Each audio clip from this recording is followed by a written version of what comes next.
Hi, everyone, and welcome to this week's broadcast of Techno Crime Fighters Forum. I'm going to turn the mic over to Paul, and he's going to take it away for us. Hi, it looks like we're off air. I'm looking at the top. Oh, here we are live. Welcome. Okay. Welcome to episode 27 of Techno Crime Fighters Forum. This is going to be a very interesting.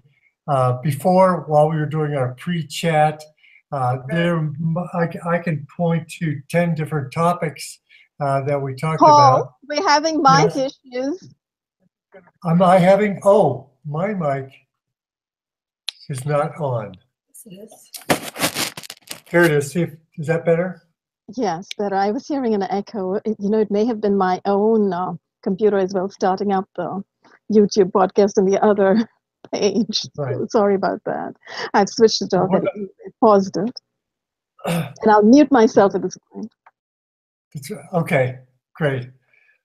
Here we go. There are a couple things that were mentioned. One is Katherine is going to talk about affidavits and the Twitter campaign for Millicent. And then she has had a personal attack on the car that I'm sure you're going to want to know about. There are a lot of things happening on the Robola D channel right here. I don't know whether you are subscribed. If not, usually right below the screen that you're watching right now, you can go down. There'll be a red subscribe button. Why don't you just take care of that right now? That way, every time she comes out with a podcast, every time we break something on Techno Crime Fighters Forum, you will get a notification and you'll be reminded to join us on Thursday mornings. So that might be something to do right now. We're going to talk about those items plus some other things that we've learned during the week and interviews that we've done during the week.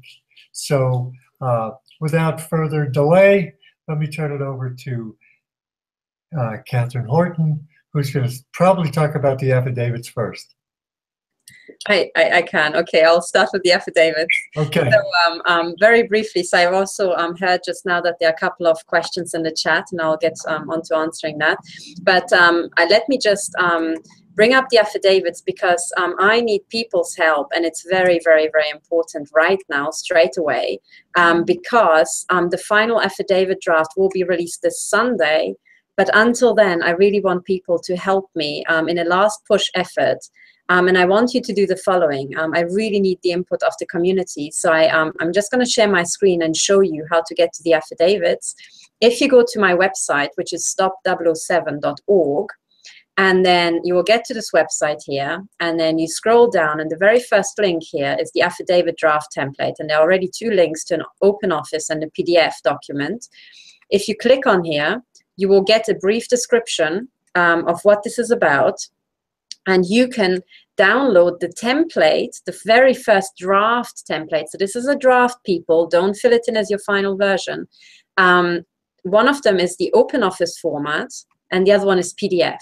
Now, the first thing I ask people to do is if you don't have OpenOffice installed on your computer, please download it. It's a free software, and it's just like Microsoft Word, okay? It has the equivalent of Microsoft Word and Excel, but it has something called OpenOffice Write, and that's the Word equivalent.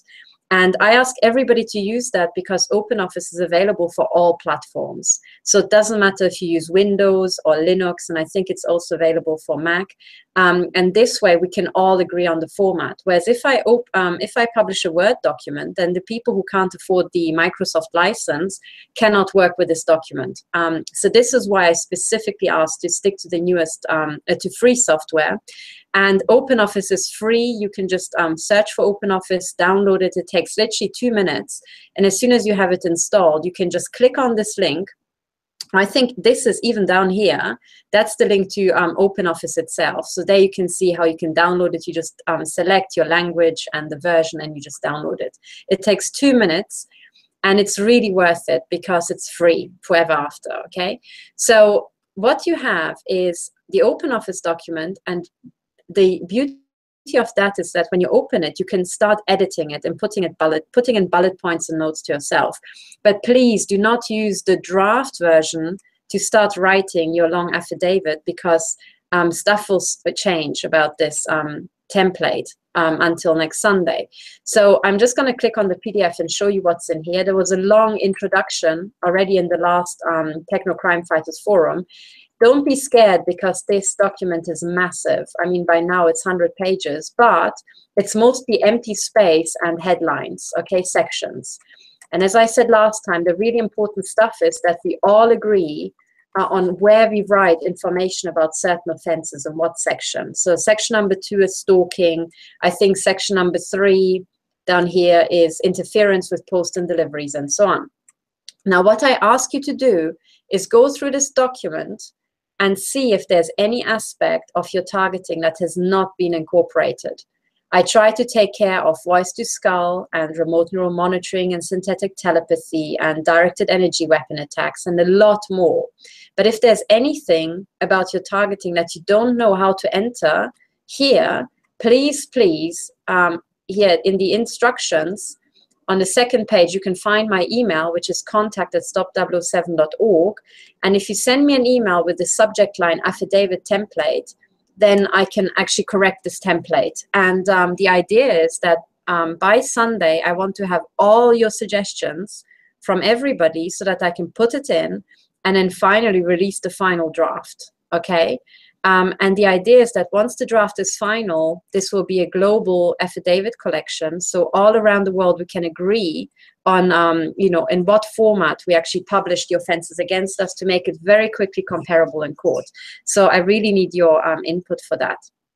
So this is the affidavit collection. Please, guys, get on this, download the bloody thing, and you know, scan it. And I think the way it's done, it should almost feel like a survey, you know, because I've done most of the work for you. So you just scan. I think there are 65 offenses that I've taken care of, and you just look at it. Is it break-ins or is it car sabotage? And then there are sections that should help you to prompt your memory and see, is there any aspect about car sabotage that you can't enter into those 6 or 7 sections I have, you know, predefined?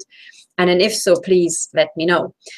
Okay, so this is the affidavit collection. Then I also would like to report about a spectacular attack on myself.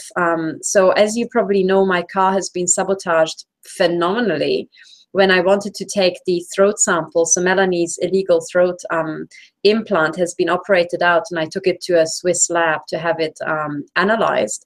And I drove back from Brussels to Zurich in my car, and the next day, my car was working fine the night before. I went to bed for about 6 hours, and 7 hours later, my car just doesn't start anymore in my own garage, and it just doesn't work. So I had to take a taxi for a lot of money to even make the appointment. So that was car sabotage number 1. The repair costs were like $1.5 grand in Swiss francs. So really massive damage to my car. And then what happened is I picked up the car from the garage, and then next day I went back to pay the bill. And as I'm driving away from the garage, I just went shopping, grocery shopping, and driving towards the supermarket. Just before I turned into the supermarket, I was in a straight strip, and suddenly my car cut out. And it's this kind of jolt when the engine, it sounds like the engine just went off, and then through the momentum of the car just got restarted. So it really, that was quite, you know, it gives you like a heavy jolt, but it was so unusual. And I thought, I've just brought the car back from the repair place where it was checked up. Everything is new, you know, everything is in perfect working order. So I immediately thought, hang on, was I just hit by a directed energy weapon? And fortunately, so what I suspected is because it was just an instant, I thought it must have been a car that had been pointing a U at me, and the car just went through the beam. So it, you know, the electronics or whatever was affected just stalled, and then when I was through the beam, it got back again. So I drove onto the car park, I got out, and I recorded a video saying, I think I was just hit with a directed energy weapon, and I think I was hit from that cabrio over there, which was parked next to the road that I was traveling on. And lo and behold, as soon as I say that, I said into the camera in my car out loud, I'm going to go and now film the number plate so that I know who that might have been. As soon as I say that, I climb out of the car, and this guy rushes past me straight to the car. In that very moment, climbs into his car to drive away. So I filmed the entire scene. I've got the number plate, but it was so odd because first this really unusual thing with the engine. Then when I say I'm going to get out and film the number plate, it's exactly that moment this guy comes supposedly back from his shopping without any grocery items on him and goes back to exactly the car that I suspected. So I already thought, this is really odd. But then it came even better because after my grocery shopping, I drove off the car park, and there's a T-junction and a set of lights. So I came out of the car park, went into the straight, rolled towards this car in front of me, and then, you know, as you do, I was playing around with the radio, so I was focusing on the radio, and I stopped behind this car, and as I was just sitting there, suddenly I thought, hang on. The traffic lights were not active because there was a big roadworks further down. So there was no traffic coming on that lane because it was blocked off on one end. And suddenly I thought, why is the car ahead of me not moving? And exactly the moment when I thought that, my entire engine just went poof off, everything. The dashboard, the engine, everything. It was dead, nothing. So, you know, and that moment, the car just took off.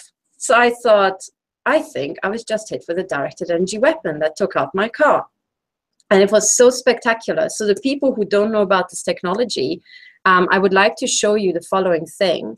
I would like to share my screen, and I would like you to take you to the website of a German victim called Dr. Reinhard Munzert, who's been tortured by the German criminal intelligence agency, Bundesnachrichtendienst of Verfassungsschutz, in Germany since 2001.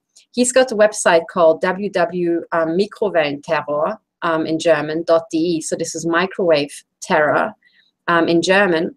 And he's got a picture gallery on his website. And in the picture gallery, you can see an advert by the German arms manufacturer Diehl and Rheinmetall.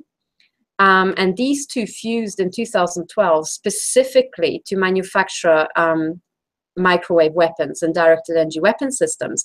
And these two happy arms manufacturers have a little ad here about how you can put a bunch of emitters into the back of a van and then bring a car to a stop. Okay, so it says, mobile system for covert vehicle stop applications, unique technology for car stopping, front on attack, most technically feasible, end on attack possible, but requires heavy shielding of attacking vehicle. In other words, if the driver is here, then you can put shielding here between the assault weapons and yourself. If you put the weapons into the front of the car and shoot at the car in front of you, there will be back reflections and it will hit the driver. Okay, now it's very important you read these ads carefully because it tells you how dangerous these weapons are. Because, you know, the thugs who are doing this, because by the way, this is totally criminal, okay, it's totally criminal, they know that they would have to protect themselves. But when you're the victim sitting here, they couldn't give a flying finch that they're shooting at you, at your car, and at your head at the same time. Okay? Whereas when they are behind the car and are shooting forward, they say you have to be careful because it requires heavy shielding, you know? So, but they also say most effective against modern vehicles demands electronics. In other words, this thing seems to take out the electronics. It's not blocking the moving parts, it takes out the electronics, okay? So this is how it's done. You already have this, these two companies. If stuff like that happened to you, I ask you to please go to this website. So we'll put the link below the video after the show. And then please download this image and put it into your court cases, because this is evidence that this technology exists and you have already two manufacturers that you can sue. Okay, because these are really harmful weapons that are being sold, and it seems to be sold to every Tom, Dick, and Harry in the street and any, you know, psychopathic intelligence agency to run amok and assault people with it. So, okay, this is what I want to draw your attention to this. And then another thing I want to show you whilst we're at it is another little ad from Diehl or Rheinmetall, and it's on a German weapons, it's a German site. Not a weapon site, it's a German information site called E-Waffen, so electromagnetic weapons, ewaffen.de. And if you then go down there to, I think it's under e-weapons, and then you click on one link, you get to this site where you can see some electromagnetic weapons here photographed, what these things look like, how small they are, and I'll tell you they are much smaller than this by now. And at the very bottom, you can see an ad, and I might have shown this before. And this is the an ad from, again, the arms manufacturer Rheinmetall about hiding electromagnetic weapons inside car doors. Okay, so I think I've seen this, I've shown you this image before, and I repeat that when you put an electromagnetic weapon inside a car door, the way you can use it is either you put it in covertly and you shoot at the person who is driving towards the inside of the vehicle to give them cancer, testicular cancer, or, kidney or pancreatic cancer whilst they're sitting in their seat, or else you put shielding on the inside and then you replace the outer aluminium door with carbon fiber, I believe. You just paint it, spray paint it the same way, and then you can shoot outwards with this thing. And that's what this private detective, Roger Tols's, I think, uncovered, is that cars are also fitted with these. So I'm showing you this in greatest detail to explain that this indeed happened to me. This shit is going on. If it happens to you, please don't panic. If it happens to you on a motorway and your engine cut out, just randomly, this is pretty unlikely to happen to you, okay? So you most likely were attacked by a directed energy weapon. They can do this. And then if this happened to you, please put it in your court case along with this evidence image about the company that actually did that. So so much about the directed energy weapon attacks. Then in the chat room, somebody asked about ionizing radiation. And I think the question was right at the beginning of the chat. And I think it was Erica Meyer saying, I would love at some point to hear more info from Katherine and others who have tested for ionizing radiation. How often have you detected it? How many TIs are using Geiger counters and dosimeters? Okay, so for the people who don't know the physics, there is ionizing radiation and non-ionizing radiation. Non-ionizing radiation is, for example, microwave radiation or whatever your mobile phone emits. And what this means is that as the radiation is, passing through material, the atoms and the molecules are not ionized. The electrons are not knocked out. But as you go to very high energy, if you use, for example, a shower of electrons, then you can knock out other electrons inside atoms. So you ionize the material. But what that means is it's very, very energetic radiation. And in terms of electromagnetic waves, when you get to gamma rays, they are so highly energetic that they too can knock out electrons from an atom. So that means that's what ionizing radiation is. In the plainest terms, stuff like microwaves and your mobile phone are non-ionizing. Really high energy gamma rays and what we call radioactivity is ionizing. Now the two have two different types of detectors. The non-ionizing radiation you can detect with stuff like that, an electromagnetic measuring device that I've got on my website, or bug detectors. They measure this sort of stuff. They do not measure ionizing radiation. For ionizing radiation, you need a Geiger counter. Now, Geiger counters are pretty expensive, so this Geiger counter, I think, cost 400 euros. So I'm one of those few people who's, lucky to have these things. But when you have a Geiger counter, you are specifically measuring radioactivity. You can measure alpha, beta, and gamma radiation. Gamma radiation is very high energy electromagnetic, so photons, electromagnetic radiation. Beta is electrons, so you're being shot at with electrons, and alphas, you're being shot at with helium nuclei, okay? So for that, you need the Geiger counter. Now, if you're a victim, you're most likely being shot at either with an electron beam when you're out and about, or when you're indoors, you can be shot at with ionizing radiation, that's gamma radiation, and X-rays. And to answer Erica's question, well, I do have this device, I've got it on me, and I discovered that at some point, this thing started ringing an alarm. And it started ringing an alarm about 2 or 3 dozen times per day. And the usual radiation level in my home is something like, so now you can see it's 0.0 something. So it's 0.1, 0.2 microsievert per hour. When I get shot at with radioactivity, it jumps to 800 times that amount. So what you see now is normal background radioactivity that we have all the time.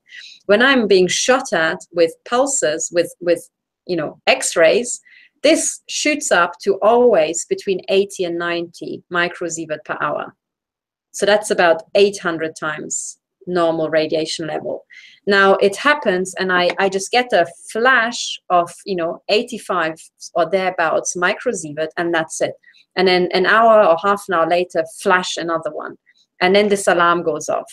Okay, so given that this is not normal, it's not normal at all, unless literally there's some sort of ginormous nuclear, nuclear head weapons cache in the mountain next to me that's really badly insulated, which I don't think.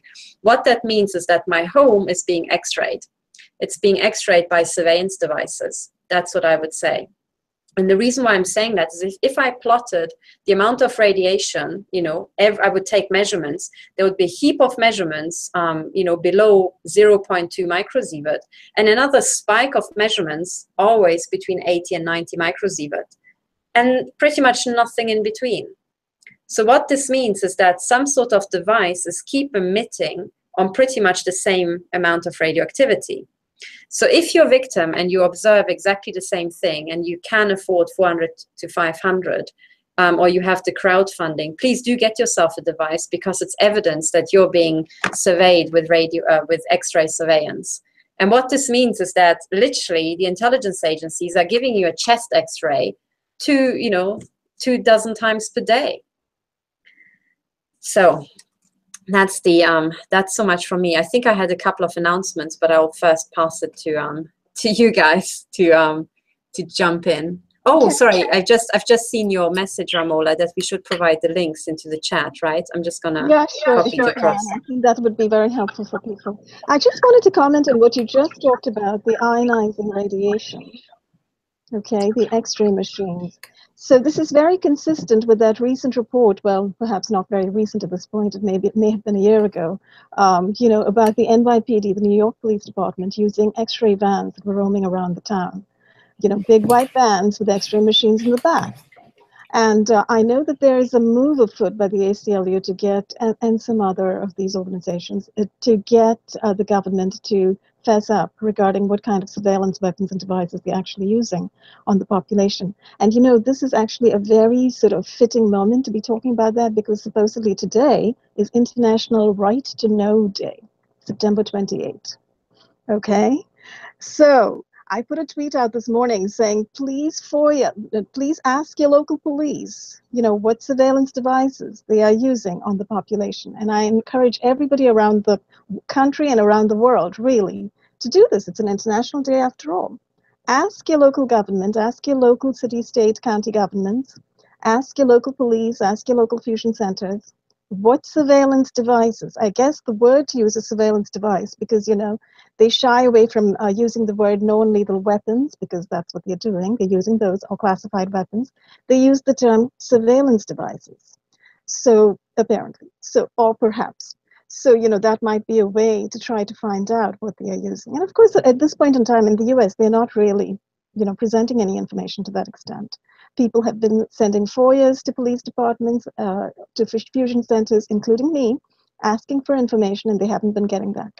But it would be a very apt moment at this point in time to ask for information, because, to come back to the issue of ionizing radiation, this actually means that there are vans parked outside your house, or driving by and parking outside your house, carrying X-ray machines inside them, and directing those X-ray machines into your apartment, into your house, and pulsing high intensity X-rays at your body, periodically. And I have seen, Katherine, you show up that particular meter with those very high readings during many conversations on Skype, and also on these podcasts. So I'm thinking now, if that's happening to you sitting in Switzerland in the middle of the mountains, I wonder what's happening to me right here. I'm on the coastline over here in Quincy, Massachusetts, and I've got there's no mountains around here, but I've definitely got vans and trucks and UPS trucks and FedEx trucks and utility trucks and trash trucks zooming up and down my block, up and down, round and about, parking all the time and directing high energy into this house. And I have picked up some of this energy, as non-ionizing radiation. But I'm also getting heat sent in, which is possibly from an ADS system, an active denial system, carried on a large truck. And I've often wondered if I'm getting ionizing radiation. I don't have a meter like you do, a Geiger counter, but perhaps I should invest in one because, I feel bathed in microwaves and blasted quite often. So yeah, I think you really should, because also Dr. Reinhard Munzert, the guy who whose website I mentioned first, who also put up the advert with from Diehl and Rheinmetall about stopping cars, he has got a video about his partner and him in the bedroom in the middle of the night when the total criminal neighbor and I think there it was also vans parked and the total criminal neighbor next door, and the amount of radiation. So he had the Geiger counter next to his bed and the alarm went utterly nuts. And he's filming this thing just, rocket up to ludicrous amounts and just staying for, several minutes and then ramping back down. So the amount of radiation that, him and his partner got is ludicrous. It's like having 100, X-rays back to back. And we all know that X-rays are really bad for you, Exactly. And so we are being X-rayed by these criminal Nazi thugs nonstop. Mm-hmm. And I also have recorded very high readings of non-ionizing radiation up to 114 Gauss. That's sort of over and above and beyond any level of permissible exposure. Sitting in a public place in Melton, Massachusetts, and I had posted that video on my channel. This is not on my Romola D Reports channel, but on my independent personal channel, Romola D channel. Sorry, did you say Gauss or is this milligauss? No, I said that was Gauss. In milligauss, it was several hundred thousand. So it was 114 Gauss. Wow. Yeah. So, and I actually recorded that. I noticed that twice. I recorded it the second time. And somebody, I think, left a remark below that video stating that, cell phones give out radiation, blah, blah, blah, your readings are off, etc. But actually, I beg to differ because I took readings pointing this was actually a non-activated cell, which had an app. So I pointed that at other people's cell phones to pick up readings from them and noticed the very low level there. And then I pointed it at this one location where I was getting the high readings from, and I still got high readings. And I really do think it was a big truck from outside pointing into the building that I was sitting in. You know what? I think it was. That's exactly what it was. It was a big assault device. And when victims see stuff like that, they should immediately note down the number plate, film it, date and time this thing. And the other thing is when people write this nonsense to you over Twitter, most likely they're agents. So why not take a screenshot and note down their Twitter account, Because it's all part of the disinformation campaign by these criminals, It's not Twitter. It's a comment on the video. It's the trolling. It's the non-stop cyber trolling by the CIA and by their ilk, who are engaging in this evil secret behavior and then trolling us online and attempting to discredit what we are recording and presenting as absolute unshakable evidence of what they are doing. Yeah, and it's what they try to, but again, you should take a screenshot of the comment because every comment is associated with a YouTube account. And isn't it wonderful that YouTube is just spying on everybody and they keep the records for until the end of days? Wonderful, because for court cases we can actually dig out who wrote that stuff. And I really encourage everybody to collect, and that's also for the affidavit. There's a section about trolling, section about disinformation, agent operations, mind games, all the stuff. And it's wonderful evidence because how dare they? You don't know the credentials of this guy, and then they're bleating nonsense as if they were experts to just make victims insecure. Mm-hmm. And to take a sidetrack there, because I actually want to talk about the technology that you just showed us. I want to come back to that. But I also wanted to point out that Millicent yesterday sent me notice of a petition that I supposedly had posted on change.org, as you know, and I sent it around to you. And I looked it up, That is not my petition. But it's got my Facebook sign and it's got my photo from Facebook and it's got the Everyday Concerned Citizen written in a way that I would never write it. I always capitalize the Everyday Concerned Citizen because it's the name of my media site and blog. You know? So it's written in lowercase. It's got my Facebook sign in. Apparently it was started 5 months ago. Now I can assure you, 5 months ago, I did not set up that petition or everybody would have heard of it. Because I publicize everything I do and I ask people to join in, you know. I talk to people, I'm very communicative, I'm very out there. And this suddenly crops up with my name on it and I didn't know about it. So very bizarre. And the other thing was I looked at the petition. Okay, so it's nothing like what I do. As everybody knows, I am a writer. I take pride in writing. I actually believe in paragraphs. If there are spaces between paragraphs, I eliminate them. This particular petition has 100 spaces between paragraphs. I'm just looking at it, my head is spinning. This has my name on it. This is called discrediting online, you know?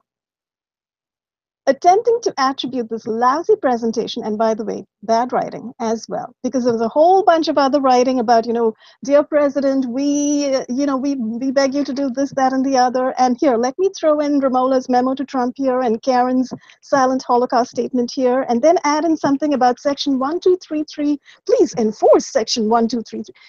Allow me to inform the entire world and the entire nation. I would never write to a facade president, asking him to enforce a facade executive order, which shouldn't have been written in the first place. Presidents have no rights to issue executive orders. You know, they should be responsive to the people. That's my point of view. And if we weren't existing in a state of martial law, where presidents, you know, imagine that they are existing, that the country is in a state of emergency and that therefore they have a right to issue executive orders, this wouldn't be happening at all. Executive orders wouldn't be happening at all. So that's my view on executive orders, and I would not be begging presidents to enforce sections of executive orders. So that's in the petition.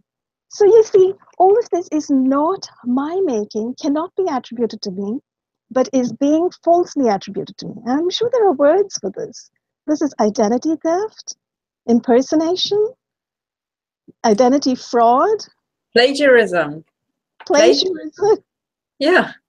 And you know, a copyright infringement as well, you know, and also what's the term for pretending to be somebody else? We have to swat up on these legal terms, but you know. Impersonation. So in any case, I've written to change.org and they give you a little button to say report a policy violation, and I did. And there was one little tick off box that said, impersonation, and I ticked that and I said, this is not my petition. I did not, or it's something that said I did not create this petition. So I ticked that and I said, I did not create this petition. I have no idea who did. This is the wrongful use of my Facebook login. So you see, in this day and age, where supposedly the intelligence agencies are surveilling everybody and keeping tabs on everybody, basically what it is they have access to everybody's passwords. So you know who I blame for this? I blame every single intelligence agency that's sitting on my accounts, reading every email I write, reading every tweet I send out. They are responsible. They are engaged in impersonation. They are engaged in identity fraud and in theft of my identity, my Facebook identity. So I just wanted to put that out there. It makes me so angry because as a writer, I take pride in what I write and I take pride in what I put out there with my name on it. I'm very conscious of what I attach my name to. So if there is stuff on the internet with my name on it that I did not write, I will immediately step forward and say that's not me. Because I see this as an attack on my profession, on my career, and on my name and my reputation. And I don't take kindly to it. So, getting back, what I wanted to talk about, Katherine, was those two things that you just showed, okay? So one of them was the car stopping. Now, this is a non-lethal weapon manufactured by Diehl and another company, right? Another German company, an arms manufacturer. They're manufacturing weapons. They're sticking it in vans. And they've got an image online that shows how it's being used. So this is irrefutable proof. Not only is it valuable for courts, as you say, it's also valuable for media, for mainstream media.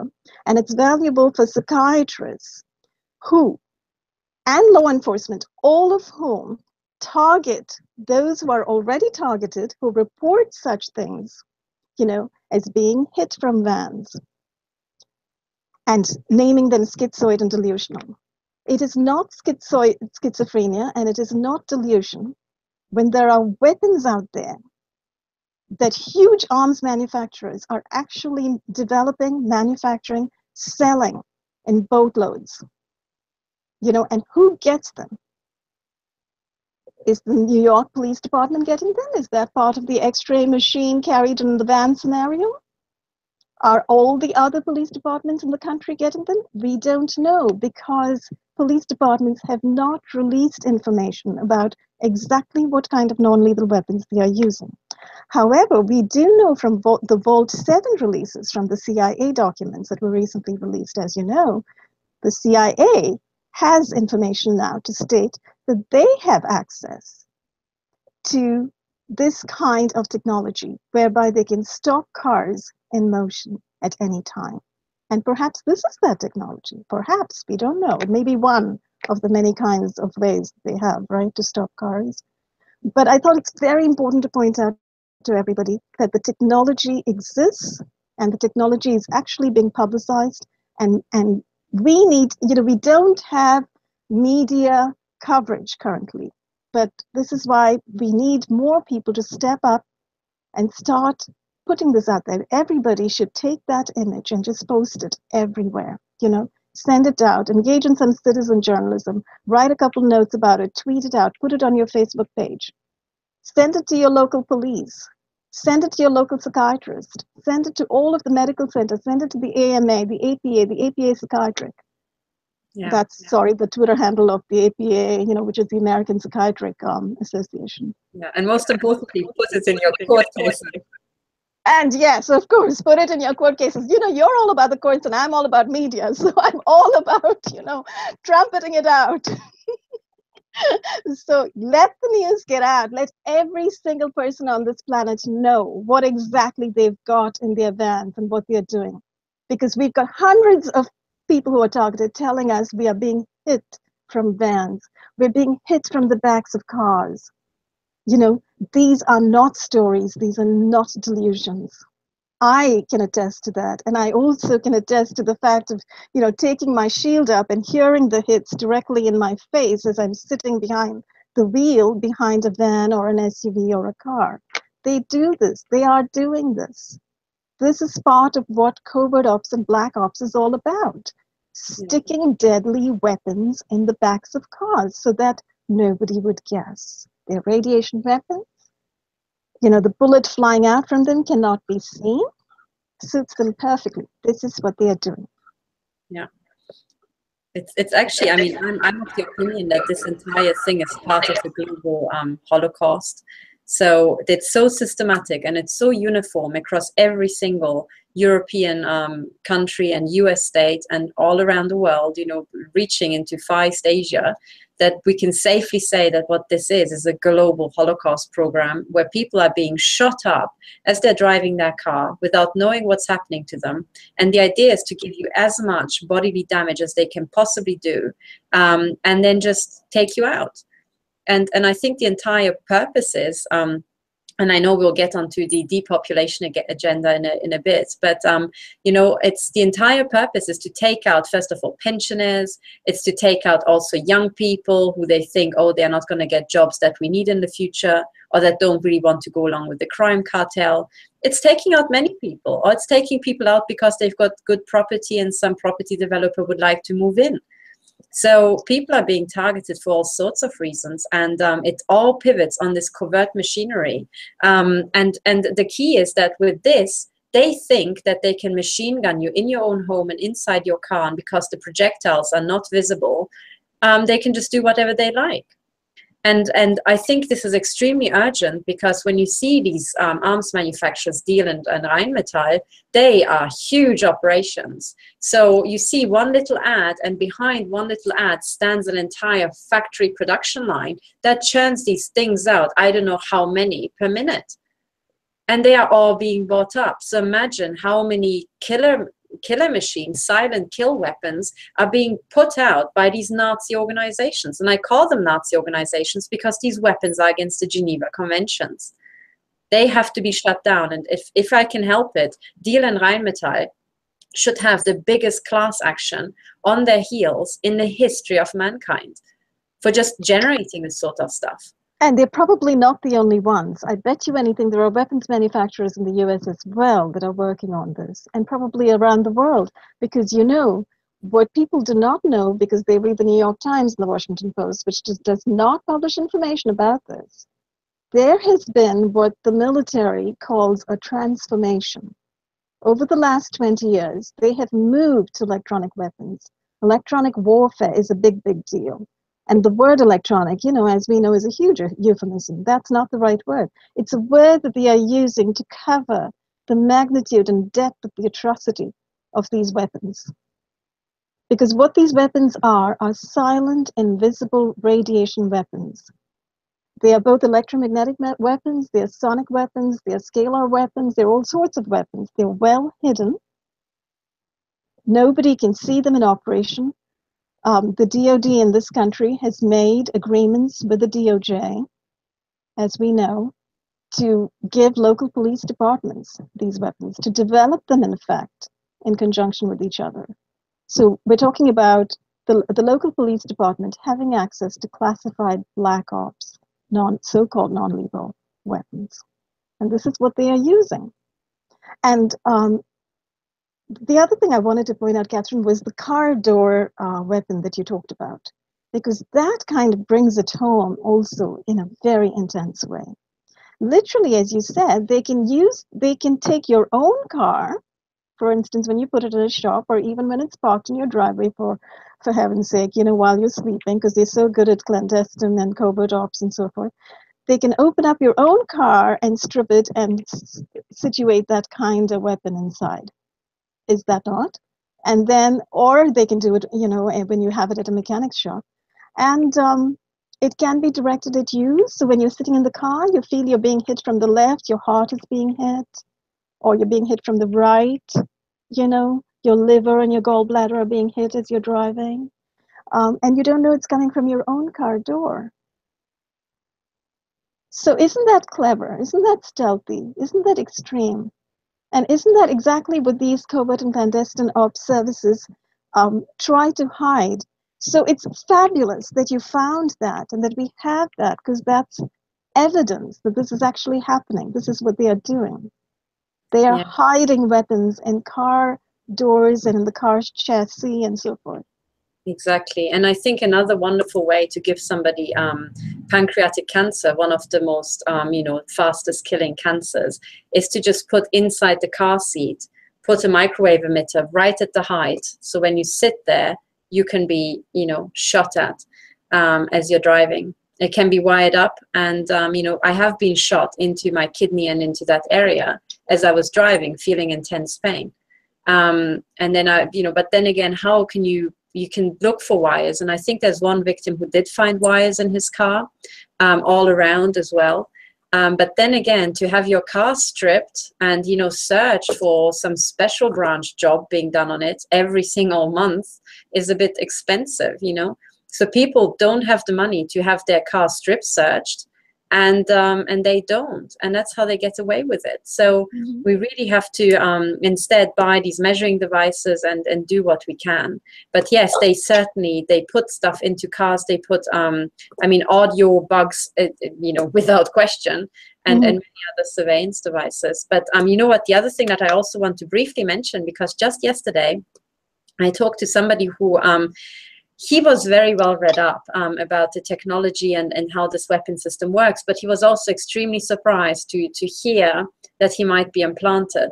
And I think many, many people are exactly in the same situation, that they just cannot believe, you know, that there was technology already in their bodies. And I was one of them. You know, Melanie Richland told me already a year ago, she said, you know, I think you're most likely implanted in 12 places. And I was like, yeah, right. And then it turns out I'm implanted in probably 24 places. And, you know, and it's very, very hard for people. But I really encourage absolutely every victim who has, you know, who's being stalked, to consider this and realize that if you really want to treat people like guinea pigs, the first thing you would do is do what you do to your pet and just chip it, so that you can always see where this person is, you know. And I just want to point out, I mean, I have been plugging this device. I don't have any, like, you know, sale affiliate ship with this manufacturer. Maybe I should, you know, we should funnel the money back into the victim community. But, you know, I've got one device with which I can always find my chips. I'm not sure if it's going to work now live, but maybe I can set it. And because yesterday I just showed, you know, this person that I can just hold it to the back of my head and find the chip pretty much immediately. You know, it's not going to work now, but when this thing is emitting, it's literally just takes a moment to find your chip. And the vast majority of people, oh, there it is. Mm. Yeah, you can see it flash up there. You just have to get the angle right. It's right there. Yeah. And, you know, I've got stuff here on the top of my head. Can you hear it beep? And if I take it away, it's gone. And if I had mine, I'd do the same, but I think mine is downstairs at this point. Exactly. So with this thing, you can actually find your own bugs. And it's very, very important that people do that, because as soon as you've got a chip in your body, it's like a free entry into court, because it means you have military technology and somebody illegally implanted you. But I want to very, very briefly point people to my website, where I explain how to procure this and how to buy this. And it's so important. If people don't have the money, they should either club together, or they should, you know, use crowdfunding to just get this device. So if you go to my website, which is again Stop 007, you scroll down to the FAQ, which is this section here with the question mark. And then at the top, there's a link that takes you down to the bottom to devices. So this is the bottom of the page. And if you scroll down, you'll find this, the Atseco tracer. And then you can see this device. I explain how to use it and what you should do. And then at the very end here, there's a link to a manufacturer that sells that in Germany for 170 euros. So, you know, you can buy it. That's why I bought the stuff from. And also it delivers to the US.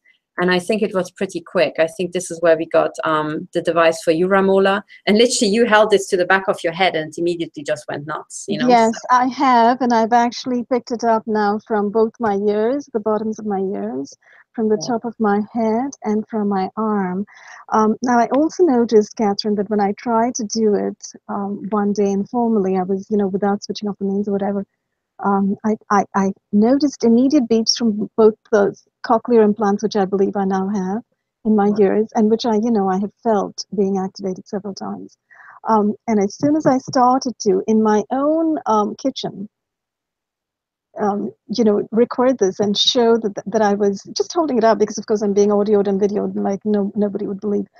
So as I'm doing it, sitting in my own kitchen, suddenly the buzzer just went off big time.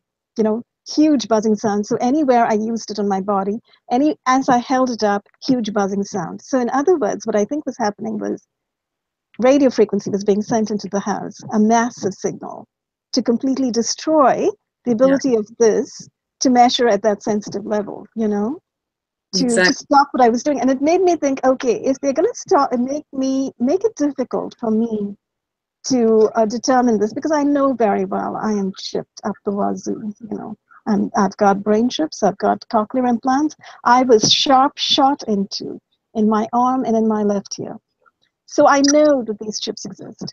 So I was thinking what I need to do is do what you and Melanie did, is actually try to find a university with a Faraday cage and go and get somebody to do it for me.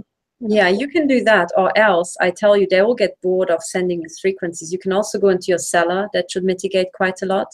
And then the other thing is, if you take out the fuse in your home and take out the battery of mobile phones and cordless telephones and anything that's emitting, and you still get these massive signals into your home, you can measure with this, and then automatically you've got proof that your neighbors are irradiating you.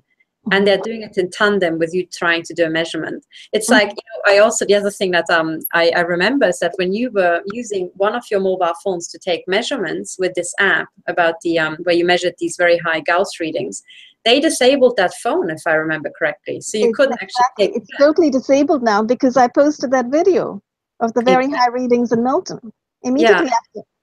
Yeah, and again, so in the olden days, people used to get frustrated and think, oh my God, and now we can't take the measurement. But no, it's the other way around. It's like even more evidence, because the probability of a phone malfunctioning exactly in this crucial time period is essentially zero. Yes. So you don't just have evidence of being irradiated, you also have evidence of phone sabotage. So your phone was stingrayed or remote accessed on, you know, many, many other things. And voila, we're back at the intelligence agencies because they only have the technology. So by now we know who it is, and whatever the intelligence agencies do, like, you know, put through a call to me right now, they, you know, we immediately know what, you know, what to do. We just put it into the court case. Yeah, and the other thing I actually wanted to underline before we get off the topic of the tech that they are using against us is the fact is to once again go back to that car door weapon. And not only is the car door weapon, can it be turned from inside your own car at you, it can be stuck in other people's cars and pointed at you. And the reason I mention this is because I have noticed, definitely in my neighborhood, cars being parked on the street in different locations all the time. So in other words, what used to be a normal neighborhood where each person parked either in their own driveway or just in front of their own houses, now, because they've all been contacted and they've all been radicalized and they're all working together, you know, to target me, what they are doing is they are parking their cars in different spots on the roadway. On the road just outside my house. It's either up the hill or down the hill. Sometimes they walk, you know, quite a bit, 2 or 3 houses down to their house, to their own house, after parking quite a bit away. And then this is in addition to, you know, the Zoomers who come from outside with the weapons in their cars, zooming and coming in and parking in the neighbors' driveways. You see, so they park in the neighbors' driveways for various reasons, to attempt to track from closer, to target from a particular point, or whatever, to triangulate from a particular point or whatever. But I have noticed at night, the neighbors do park in different spots along the road, you know, and it's quite connected to where I'm sleeping in the house as well. So, and they also bring in vans and they park at different points, you know, because they're trying to hit diagonally. So this makes me think, aha, so if there's something in the car door, I've always suspected that the big van, in fact, that's been on our street until very recently, because ever since I started making a song and dance about that van and started to record it and, you know, film it and talk about it, that van has disappeared. And that house, the guy in that house, who I know is part of that organization doing this, has put his house up for sale. The family hasn't left yet, but you know, the house is up for sale. How do you like that? So that van I always suspected, because it was always parked. They kept moving where they parked this big gray van, whether it was all the way inside the driveway, halfway through the drive, quite out of the drive, on the street, across the street, in front of the neighbor's house. Do you know what I mean? Based on where I was sitting or sleeping. And I would feel, you know, as if I was being hit diagonally, particularly, this is always ADS. I was being hit with heat from that van, extreme heat. So I'm convinced there was an ADS system inside that van. I think there very likely was. And again, this is a wonderful way of collecting evidence, because when people photograph these cars, and these cars are, you know, change position several times per day. I mean, I live in a very quiet area, and there's such coming and going, and every single time new number plates just keep changing. It's like traffic, as if I was living next to the central train station. You know, it's just coming and going several times per hour. Non-stop, also coming and going in the middle of the night. All this, if people record it, this is excellent evidence. And stuff like homes around you where the lights are on all night long, or are on at 3 or 4 a.m. in the morning. All of this, it's wonderful evidence. And actually, this reminds me that I wanted to announce that probably next week, when I finally get my act together, we wanted to put out a letter that people can use. And that's a letter of, well, a notice of cease and desist, but also an information leaflet to neighbors. And it's to give the perps the heads up that they will be liable and held, you know, liable in court, but also to inform all the other neighbors about the simple fact that when a house wall is being hit with microwave weapons, part of the radiation goes through. It's about 50%, but 50% of the radiation is reflected back off the house wall. So this means it's either reflected straight back at the perpetrators, or depending on the angle of impact, it's reflected back onto another neighbor. So if these neighbors think that they can all just gang up on one person and have a little collusion and then everything is fine, they're in for surprise, because they are giving themselves cancer. So 50% hits the person inside and 50% hits a neighbor. So, you know, these perps are actually shooting at each other without noticing. And, you know, that is a very, very good point to mention, Katherine, because where I live in my neighborhood, you know, there's both across the range, you know, people of different ages, but there are lots of retired people in this neighborhood. So that's the elderly, okay? And then some of them are quite elderly. I know you don't have to be elderly to be retired, because people get retired at such a young age. And then on the other side, we have neighbors with little babies, very young children and babies. So if that guy lets somebody park in his driveway, which he does, or if he uses his own basement to send out signals from, which I suspect he does, actually part of that radiation weaponry that is being targeted at me is ricocheting back at him and his own family, his own children. They are being irradiated. Yes, and by exactly the same dose that you're getting. That's what's so funny about it, you know. It's these people are utter morons. They don't understand the physics, and they think that one of the things that they haven't understood is that this is part of a big, fat, massive depopulation program. Yes. So the people who are running this, they don't care about us victims, but they also don't care about these little shitter perps. In fact, they care about them even less, because they rather not pay them. Mm-hmm. So eventually, when this is all, you know, done and said, you know, they're trying to kill us, and they're trying to kill all the perps, to have two birds with one stone. And these guys are too dumb and stupid to understand. And one of the things that amuses me is that I'm now surrounded by pensioners. And these pensioners, there's some which are literally not just hitting me, they are machine gunning me all night long. So for the past 2 weeks, I slept in my bathtub with shielding, where I climb in and then I close the lid above myself like Count Dracula, you know, because there's like a non-stop barrage of actual machine gunning of my entire home from, you know, the room, the buildings around. And these people are pensioners, and I just want to say to them, do you really believe the mafia wants to pay your pensions because you're so great? I mean, you're the first person to pop your clogs, my sweetheart, you know, and that's what it's all about. It's like, yes, they're hitting me, but hey, I'm using, you know, shielding. I'm hitting it, you know, through the shielding. It's hitting them straight back. And guess who's going to snuff it first? Me or the pensioner? Mm-hmm. So, you know, and then the other thing is that I suspect that there's this huge property operation going on in the background. So they want to take out these people who, you know, live in this rather well-to-do houses around me with swimming pools and all that. And people want to get their grubby hands onto their house. And they want to buy it at a cut rate. And so many victims also complain about when they try to sell their home, the intelligence agencies and the banks for whom they work pressing the price of property in the area like magically, so that they would have to give away these homes for cut prices. Mm-hmm. And that's a classic trick that this cartel pulls, because it is a cartel and it can determine prices with their monopoly position. So literally, so when I finally get to put this letter together, where I plan to put in actual diagrams explaining the simple physics of how this gets reflected back at neighbors, I really encourage people to distribute these letters to all their neighbors and inform them. And by the way, one of the things that we should all do is go around and record the names of all the neighbors around us, every single neighbor. And I also encourage people to go to Google Maps, you know, actually take a screenshot of the area where they live, where you can see the homes around you that have a direct line of sight, highlight them all, highlight all the names of who lives there, because all of these people are suspect to conspiracy and murder, all of them. And then we can send the letters, and then we can see these people in court. I think that's the plan.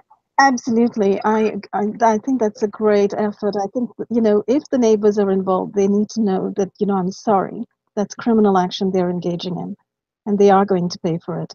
The other thing I wanted to mention, because you talked about ricochet and backscatter and so forth, in public, when you are hit through walls, when you are hit from trucks, as I think I have been on many occasions, when you're hit from cars, anytime that radiation goes through the walls from the street, from parked cars, everybody else who's sitting in the same doctor's waiting room or dentist's waiting room or nail place or hair place or wherever, or grocery store or wherever, everybody else is getting a little shower of radiation as well from backscatter. Isn't that right? That's correct. And in fact, when a car drives by and hits a wall, like a thin wall or a normal wall to hit you inside, the pedestrians are also hit. People are nearby, shops are hit. And this stuff has an infinite range, so these pulses just travel, totally unattenuated. So in other words, especially in this country, and I would presume because this is a program and a protocol that they're following worldwide, how this is being done, how this is being carried out in our neighborhoods and in our communities, in our public places, is through public-private partnerships. It's through the intelligence agencies and the local fusion centers contacting the pizza shop man and the nail place boutique person, talking to them and saying, when this person comes in, you have to be well aware that she is under investigation and she's under electronic surveillance, which means we want you to participate in pointing your cell phone at her and giving us a GPS track on her or whatever. And we're going to be parked right out taking care of this. We're going to be having her under surveillance constantly, so be aware. So basically what they are doing is co-opting everybody, co-opting these private business owners into permitting this incredible assault on the targeted individual in that community. So what these private business owners need to become aware of is they are shooting themselves in the foot. Not merely are they opening themselves up to cancer, they're opening their customers up to cancer. Everybody who visits the Japanese restaurant around the corner or the pizza shop or the nail place is being subjected to massive amounts of radiation because that private business said okay to the local fusion center, joined hands, and decided to permit them to park outside and direct deadly radiation inside their business place at that person's body. But see, people don't understand because it's invisible. They don't understand how dangerous it is. I mean, the people in the United States are going to jump on board this 5G thing because they don't know that it's going to kill them. So that's... They don't know. They'll always choose convenience over security. Also, I wanted to mention that from my standpoint, working with TIs, they seem very special. And they're targeting for a special reason. I just know they are. I wonder if these jolts that you're getting of radiation in the night, I wonder if they correspond to spikes in the Schumann resonance, what's happening on the Earth. I wonder, I think, well, you two obviously are very dangerous to them. And a lot of other TIs that I know are very dangerous. And spikes in the Schumann resonance are supposed to give everybody on the Earth increased mental capacity, increased maybe wisdom. Are they hitting you at the same time these spikes are taking place so that you can't benefit from those spikes? It's just, I know it might be strange but my point of view is they're not doing everybody. They're just doing specific people, a lot of specific people, but they're doing these people. Why? Why are they so interested? Go ahead. I know you have an explanation. Well, I do think they're sleep depriving TIs. They wake people up at different points in the day, in the night, just to keep you off sleep. And of course, they're electroshocking people as well to keep them from falling asleep. They're doing all sorts of deadly things. We're talking about Nazis with deadly weaponry here. There's no excuse for what these guys are doing. It's criminal. They're hiding inside our intelligence agencies and our security agencies. They need to be prosecuted, as Katherine says frequently. Oh, I'm not saying that they shouldn't be. And I think your war against them is great. And the court cases are great. And in favor of that.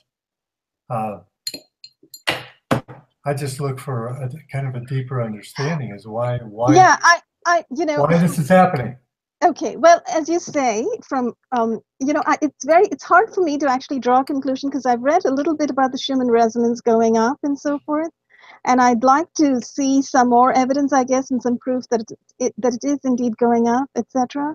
But I do know that there is a planetary awakening, and people are awakening. People's minds are opening up, and that it is apparently seemingly connected to some certain cosmic events, such as the region of the universe or the galaxy that the solar system is currently moving through. It's a high energy region and so forth. And it's also about getting radiation from the sun, which of course now we're being told is very bad for us, and therefore we need geoengineering to block out the sun, which is another subject, and we'll get to that in a minute, I'm sure. But I understand that there is awakening going on. And I also understand that there is a concomitant frenzy on the parts of the intelligence agencies to shut down this awakening. And no doubt, the whole targeting phenomenon is part of that, because basically we're talking about criminals in power and in positions of power who are seeking to shut down awareness of their criminality.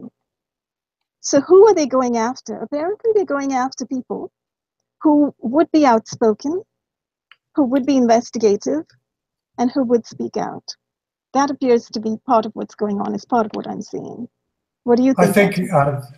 I think they're going after people who are interfering with their plans and who will continue to interfere with their plans until their plans totally succeed or fail, depending on how you look at it.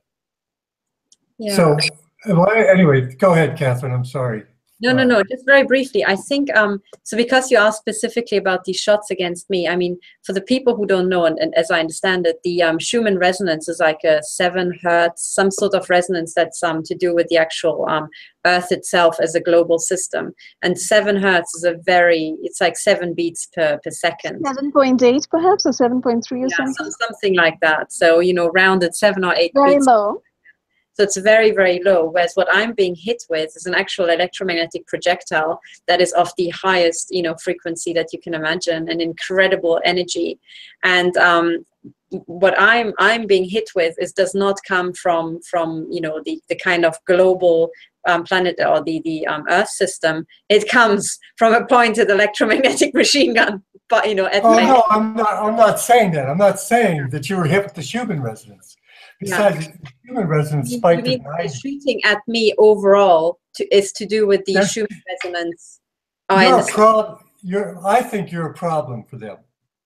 I hope so. And you become a bigger. Yes, I hope so too. And, because what they're doing to us is unacceptable.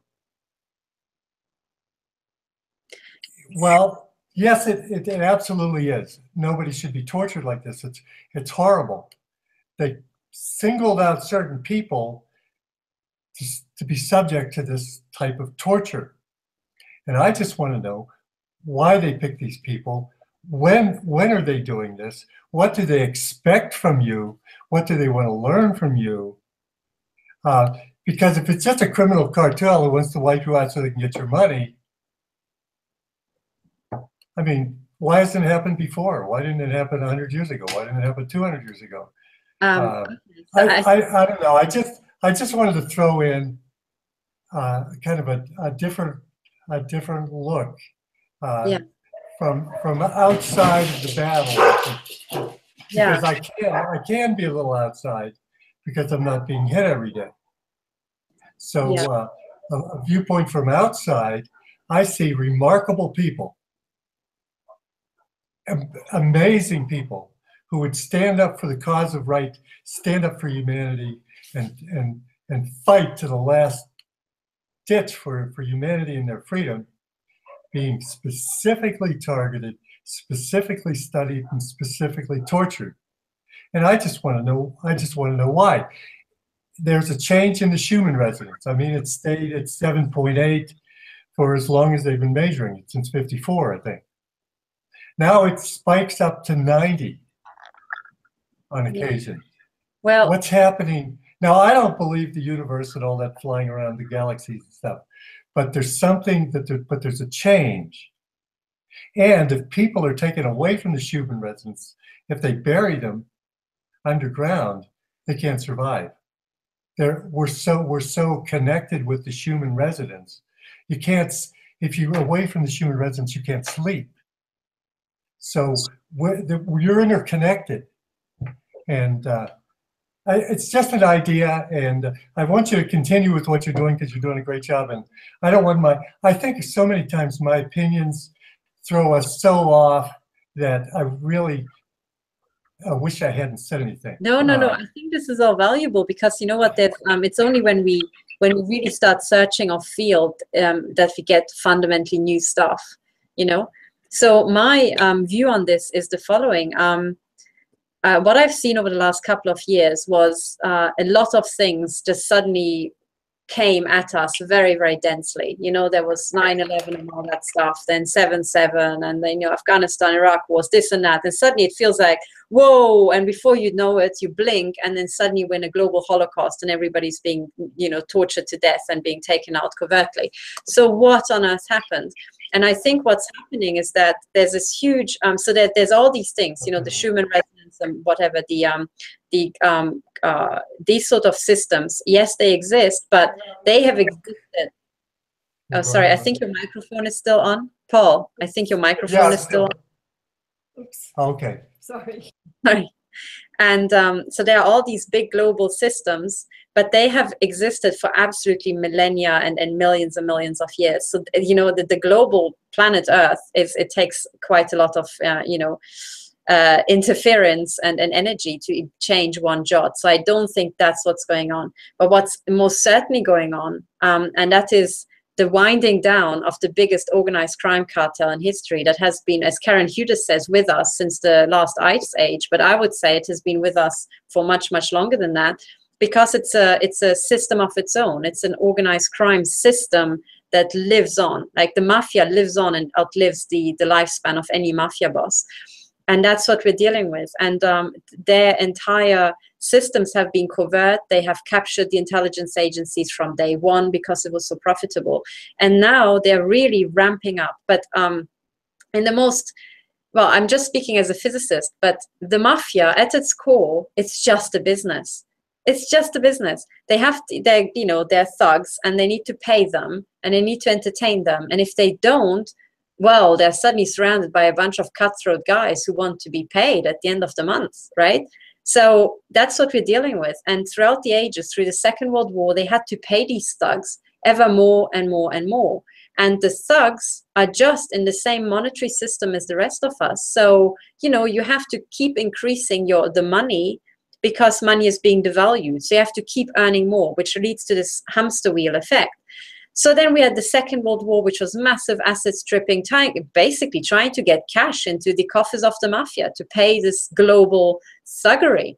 You know, the First World War, the Second World War, the asset stripping of Russia, of China, yada, yada, Afghanistan, Iraq, massive asset stripping operations. And now there's literally nothing left. So now they're coming home, and Europe is massively profitable.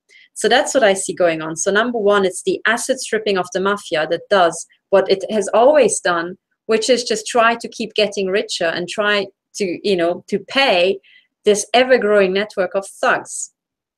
So that's what's number one, what's going on. At the same time, humanity has discovered that we know where the gold reserves of the mafia are, that they have stolen over years and years. And it makes sense with all this radar surveillance and satellites and all that. Of course, we're going to find the cash at some point.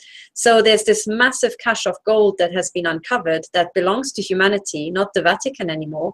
And right now, what's actually happening is that humanity is trying to totally replace the income source of the mafia, which is the printing of false money and so on.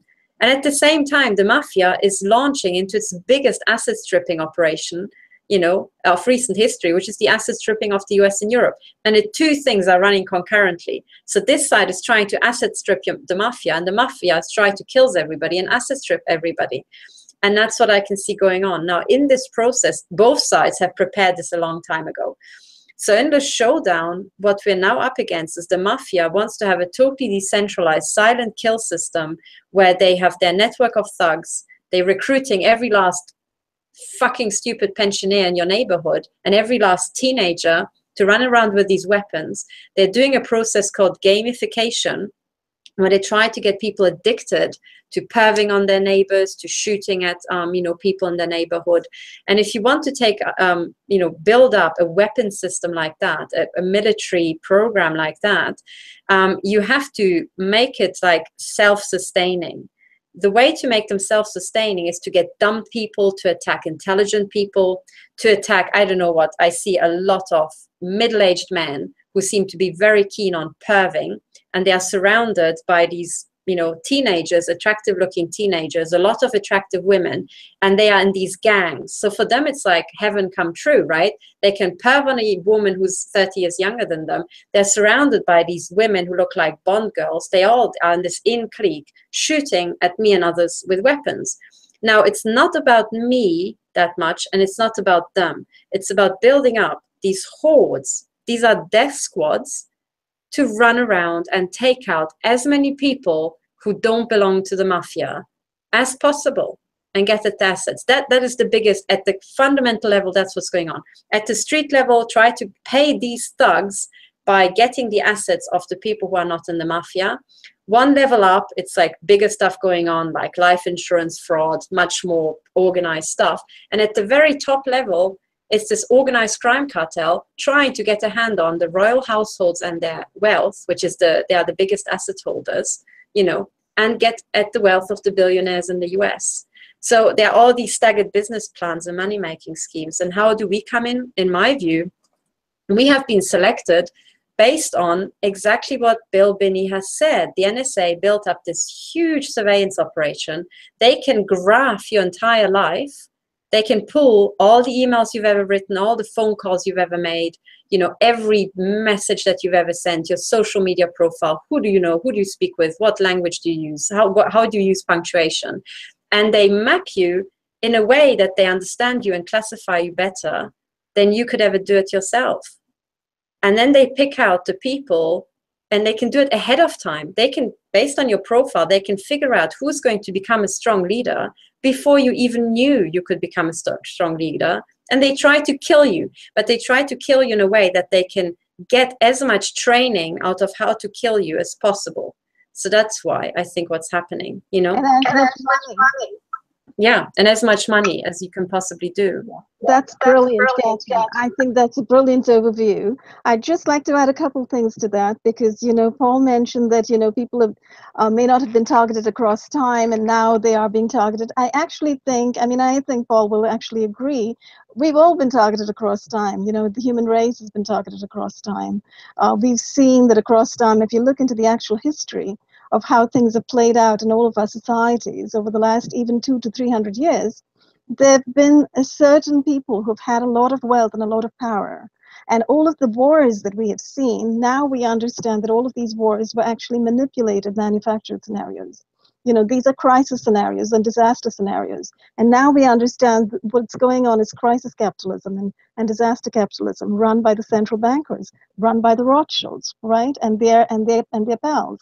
So these guys are loons, they are absolute loons. They're total psychopaths. They do want, as you say, everything for themselves. This is about greed, it's about power, it's about money, it's about domination, and it's about control. And what they really want, where we are living right now is we are living at an intersection in history of, extreme technology and extreme lunacy from the psychopaths.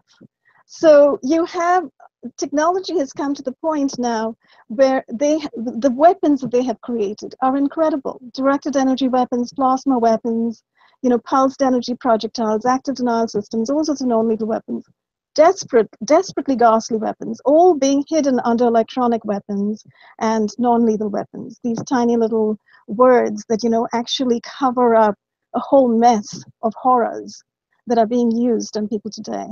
And so because of that, we are at a very special point in time where you have control having been ramped up over the years, past 9/11 certainly, to extreme surveillance, extreme control of societies, extreme totalitarianism of the in the Western world, and now really all over the world. As you know, the NWO has really spread its octopus claws, or do I mean lobster claws, all across the world and taken over. So you have extreme surveillance technology, extreme weaponry, and extreme lunacy from the psychopaths. So this is why we are at this moment of urgency in the world today. You know, they literally have the weaponry to take out anybody they like. And as you just stated, Katherine, they've been watching people for years. They can figure out who's going to suddenly become a leader or not. And they can decide to target you. And I personally think, from looking at all of the evidence, almost everybody in our society is being targeted. You know, I look at myself. 3.5 years ago, I was just a struggling writer, working on my second novel, working on a bunch of children's books quietly in my backyard, running art workshops, children's workshops, creative writing and art workshops with kids in the neighborhood, you know, with kids from my daughter's school, etc. And then I was targeted. My life changed overnight. I was hit 24/7 with deadly radiation weaponry. And I wrote to some of my writer friends, and none of them could fathom what on earth was going on. None of them could believe that this could be happening, because there was no information. There is no information to this day, except for the little sonic weapon Cuba crisis currently in mainstream media about what's going on, about what the police are using, what kind of weapons they're using, what the fusion centers are using, and what surveillance is actually doing. Surveillance is using the term electronic surveillance or biometric surveillance, and under that is hidden this plethora of horrors, these deadly radiation weapons that we are being assaulted and murdered with, we're being mutilated with. So because nobody knew what I was talking about, even the writers, now I have studied with writers, I have worked with writers, you know, I have taught writers, I have learned from writers. Writers are brilliant people. They're very probing, they're critical thinkers. And yet, most of them are informed by the New York Times. And they don't get the information that I now have through massive research on my own. So because that is the case, even the writers that I knew could not understand that this was going on. So I am one among many writers who is being hit. So my suspicion is that other writers out there who are outspoken, who are thoughtful, who are critical thinkers, are indeed being hit. They just don't know it. They don't formulate it in that way. You know, they may think that they have suddenly acquired a disease that runs in their family. They may think that they've gotten rheumatoid arthritis or carpal tunnel syndrome, you know, a writer's disease. They might think that they've suddenly developed a heart condition because their mother had it or their father had it. You know, so this is what I think is going on in neighborhoods. Because these weapons exist, because they're putting them in cars, they're putting them in vans, I think these cars and these weaponized cars are being parked around everybody's houses. So in other words, if you look at the community of TIs that we know about, I think that's one fraction of the entire population that's actually being hit and being targeted. So I would say that almost everybody who in their own fields of endeavor is even slightly outspoken, has ever expressed an opinion in an email or a tweet or a Facebook post, is actually being targeted in exactly the same way and does not know it, but perhaps at a lower intensity and very much related to their genetic background and their medical history, which, you know, the intelligence agencies have total access to. And, you know, they're very focused on genetics. They're very focused on, you know, your DNA and looking at your blood and running off to your doctor and getting a vial of your blood, forcing you to give 3 vials of your blood when you go to do a blood test, things like that. You know, so I think they do have access to your DNA. They're keeping tabs of everybody's genetics and they are targeting everybody. So that's one aspect of what I think is going on. The other aspect is, if you look at the panorama of the world, you look at the bombs being dropped, you know, in Iraq and Syria and Yemen and Afghanistan, those populations are being targeted, you know, in Gaza and Palestine, in Libya, all of those populations are being targeted. We're all being targeted by the military-industrial complex, by, you know, this whole surveillance/defense industry and ultimately is connected to the banks. It's ultimately connected to that entire money-making, asset-stripping, profit-making enterprise that you pointed to, Katherine. that, you know, it's targeting everybody. It's targeting everybody in the world. And that actually brings us to the issue of genocide again. You know, so what's going on is eugenicist genocide.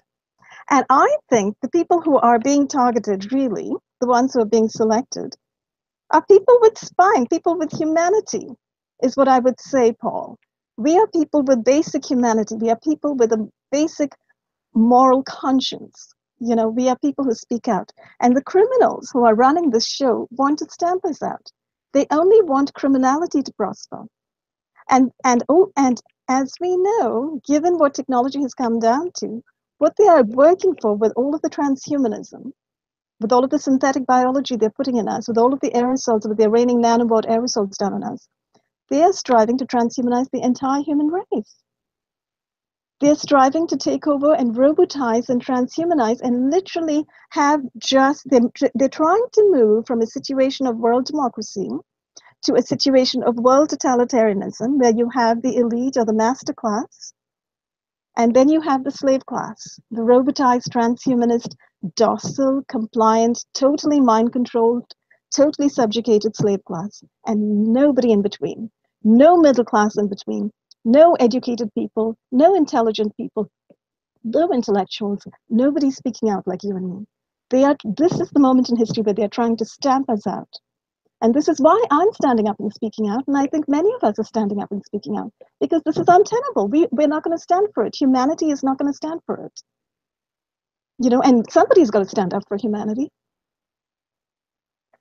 I just briefly wanted to, I'm going to get on to how to stand up for humanity, but briefly, actually, as always, you know, what Paul says always makes me think, because as I said, you know, I really appreciate this thing about the Schumann resonance, because it's about resonance. Actually, resonance is super important. So I have to confess, I don't know enough about the Schumann resonance specifically to go into that. So that's why I can't actually comment on the details. So maybe I didn't really do your question justice, Paul, at all because of that.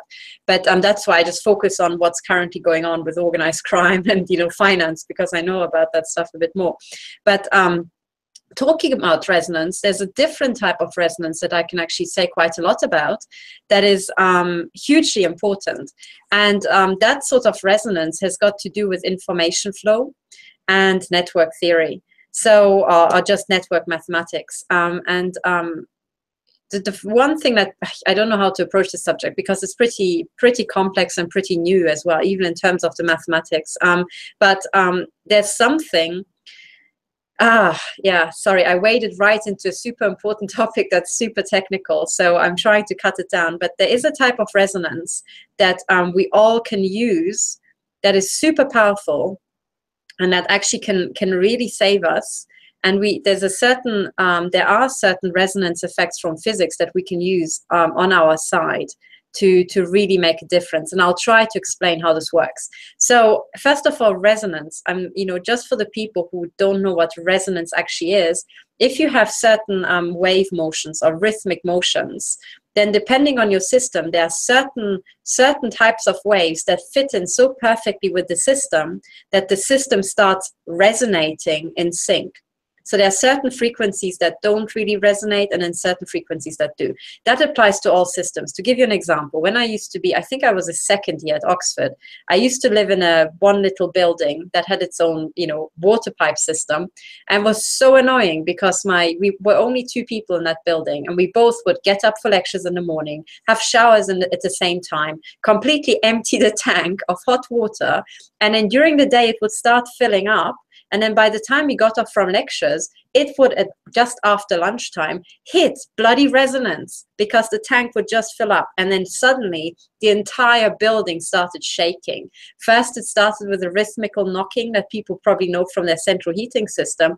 And then within 5 minutes, you thought the entire building's going to come down because the pipes were knocking so hard. And all it was the pump and this huge water tank causing resonance. And it was massive. It's like a tiny, tiny pump, you know, a little bit of water. But resonance is a point where the entire system becomes frictionless.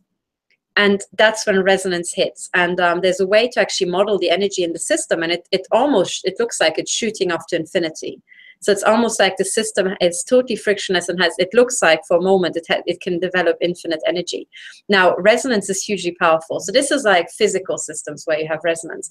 But in terms of information and network flow, you also have resonance structures.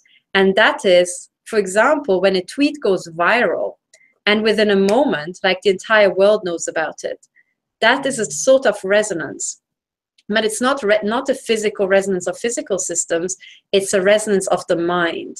Because the meme or the information sent in that tweet so fits in with what everybody's thinking or finds interesting or amusing or whatever, that people think, oh yes, we all simultaneously think, I really want to retweet that, and poof, within literally moments, the entire world has received this information, right? So that's resonance. It's like, it's away from the human resonance, but it's another type of resonance. Now, the key to win this war is exactly that. If we can hit resonance, if you can make tweets go viral or really get into people's heads so that it sticks and that they start broadcasting themselves, we all together become a resonance system. And when you're dealing with resonance systems, the fundamental mathematics totally changes. You're dealing with frictionless things, you know? Another form of resonance is actually, some people have experienced that when you're really working on something that you enjoy doing, and you hit a moment which is called flow. You get into the flow and it's suddenly whatever you're doing is so much fun, it becomes effortless. You know, that's again mental resonance. And actually this thing of talking about the Schumann resonance is very, very important, because the Schumann resonance is the entire global system setting up a resonance. So the entire Earth as a system has a certain frequency where it's kind of like operating at sync, so it keeps going, you know, frictionlessly in this band. Now the parallel to that would be, for us to really win the cause against the intelligence agencies and these systems, really sophisticated weapons, I think we have to use information flow and network mathematics and really start reaching out to people in a way that sticks into their head. You know, and I think that is maybe the key to all this, because when people understand that apart from a very few select people, we are all meant to die, or we are all meant to get sick, and what the organized crime cartel actually wants is just to keep the planet Earth going by just the very high replacement level, you know, the very high birth rate. They think, oh, if 2/3 die off, doesn't matter because there are all these children, we can replace everybody, no problem. It's actually not true. It's not true, because knowledge dies and it's not passed on efficiently. So, you know, what we'll actually see is exactly what I showed in this, in a previous video, where I showed that all the bridges in the US and all civil engineering, big civil engineering installations are already in decay, because really good people have already been killed off over the last few decades. But now, talking about resonance and viral tweets, one of the things that we urgently need to do, because that's like the top priority right now for the team, and that is, and I actually wanted to mention it right in the beginning, but then I got distracted. We have to save Millicent, and we have to stop the serial killer psychopath who keeps tormenting her. So what he has done over the last few just months, and okay, it has been going on for years, but ever since she had a knee replacement, he has used directed energy weapons to literally carve bone out of her, to mutilate her. And she is now, you know, she has to use a walker. She is highly disabled, in extreme pain. And she called me, you know, and for her in the middle of the night, for me early morning, because she was absolutely crying in pain. And this psychopath continues to torture her relentlessly. And I think this is so shocking. This is after I called FBI Memphis, FBI Nashville, so did Karen, and they refused to arrest this guy. So, you know, we are going to write to these people. We're going to formally, and we're also going to launch court cases. But this guy keeps mutilating her and keeps killing her family relentlessly. You know, just recently she had to attend 2 funerals of close family again, and he announces everything ahead of time. So I think we have to do something very fast. So what I started doing, desperately trying to use network mathematics, is I started a Twitter campaign So if people go to my website, my Twitter webpage, you will see these tweets that I'm sending with this big picture. Now, this is the perpetrator, Randall Webster, who is apparently a decorated U.S. Air Force veteran, but he's a psychopath and a serial killer who is, you know, using stolen military equipment, has had Millicent implanted illegally, has gloated about that, has even, as we think, you know, he has got the training to link up to satellites and link up this communication system to satellites and so on. And we think that the implants are being amplified and is maybe being, you know, bypassing certain systems. But there's this huge operation in Columbia, Tennessee, around this guy who's using Millicent. He's obsessed with Millicent, as you know, psychopathic serial killers tend to be with their victims. He's torturing her, and at the same time, he's training up hordes of equally deranged psychopaths in Colombia to assault the community. And it looks like he's training them how to cause car accidents so that people die in car accidents, how to make people lose their limbs, how to kill people off with cancer. And this has been going on and on and on. Millicent has got extensive evidence about the implants in her body. She even had a temporary restraint order against this guy from a court for stalking and domestic violence and harassment. And he just doesn't stop. So what I started is a Twitter campaign at U.S. Air Force, at the Chief of Staff, General Goldfein, and at the FBI, because these are the three places we can turn to have this guy stopped. But it's absolutely insane. So he's got all kinds of stuff going on. He had, I think, a property business, or like what's it called, a real estate business, whilst he was still a commissioned officer, if I remember correctly. He has got a license to be an embalmer and stuff like that. So really weird stuff, and it's all to do with this operation that he runs. And also he has been given access to a school in Mount Pleasant where he's, I think, sponsoring a reading program that we strongly believe is actually neurolinguistic programming, and brainwashing these kids. And he's gloating to Millicent over her ear chip about how he's just putting these kids into trance and carting them off to have them raped and stuff like that. It's about radioactive. Exactly. And so basically I started this Twitter campaign, and I ask everybody to help us, please tweet at the US Air Force, tweet at the FBI, and we have to force these people to just go back to their job and arrest serial killers, you know? Oh, you know, if tweeting to the FBI, because you've spoken to the FBI, you've actually attempted to inform them, you've tried to call them and they keep hanging up on you. I don't know anymore if we can rely on the FBI, because they seem to be a captured organization. Yeah, they seem to be literally organized crime by now. The FBI is now organized crime. This is what it looks like to me. When a police organization refuses to arrest serial killers, I'm sorry, they're front for organized crime. So you have to wonder if the FBI cannot help us, if the police cannot help us, when something so obvious is going on, you know? When Millicent's implants have been recorded, you know, there's proof that they exist. When her BCI chip, there's proof that it exists. When there's proof that this guy is actually, through the use of this BCI chip, through access to particular computer software, and through access to a satellite, all of which he's gained through a research contract, which he has actually confessed to her.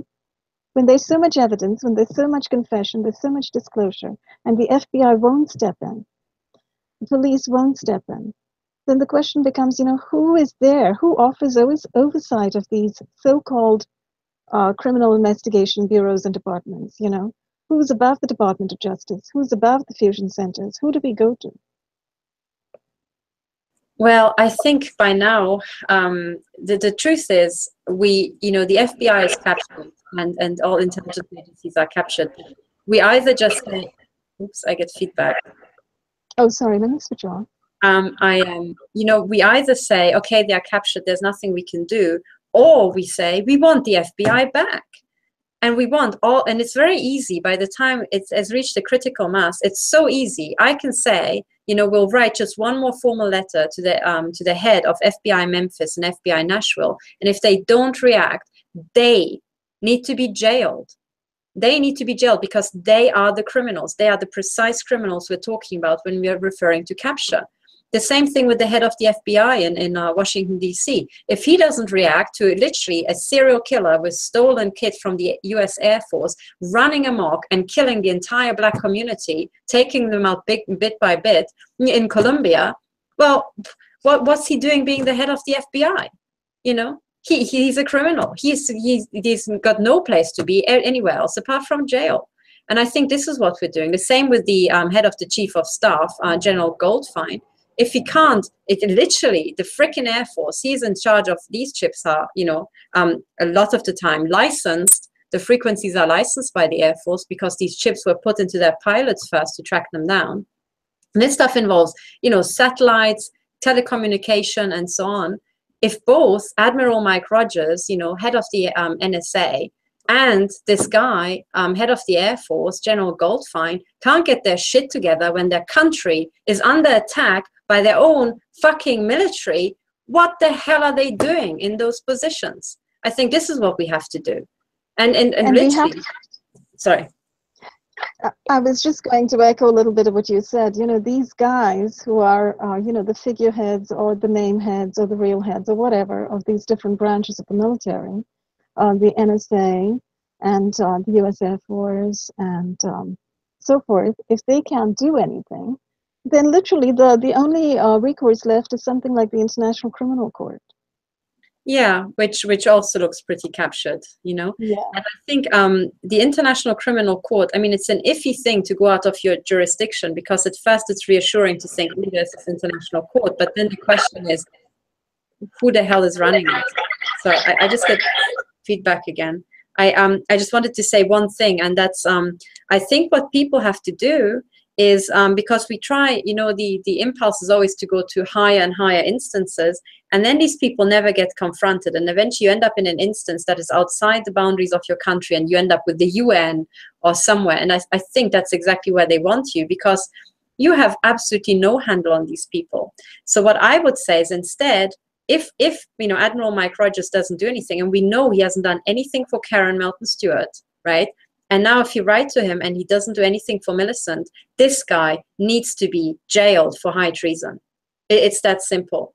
The same with this General Goldfein. If he doesn't do anything, when there's an actual active fourth generation war situation in the US, right? When an Air Force guy is, you know, actually staging war on Americans, on American soil with kit from the Air Force, and the head of the Air Force can't do anything about it. I'm sorry, he needs to be shot in the head in a court-martial, in a really swift one, over the lunch break. Boom, next general. Maybe somebody can pick up the phone and have this guy arrested. We're really at that stage. People don't understand, but this is an actual real-life Holocaust in full swing all around the world. The best people are being killed off by absolute thugs. And meanwhile, we've got these like armchair generals like Colonel Richard Kemp. You know, he's busy tweeting for Israel, where you think, hang on, you're a British military guy, you know, or what the hell are you doing, you know, tweeting for the national interests of another country? I mean, that's the very definition of high treason. I think these guys have forgotten what high treason is, and they've forgotten that the only, you know, solution for high treason is a bullet to the head. Sorry, I'm being very extreme, but then again, you know, in the military world, in the world of these militaristic psychos, they understand very well that once a man who's a psycho goes out of order, you just have to shoot him in the head because he's a psycho.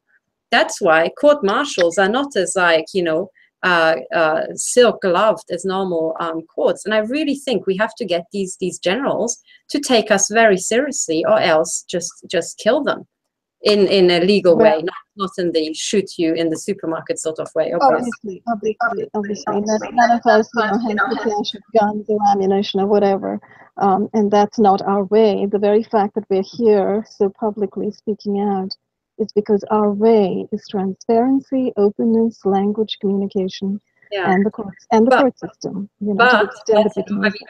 I'm all about the courts, but it has to be said that what we're dealing with is a proper global Nazi takeover.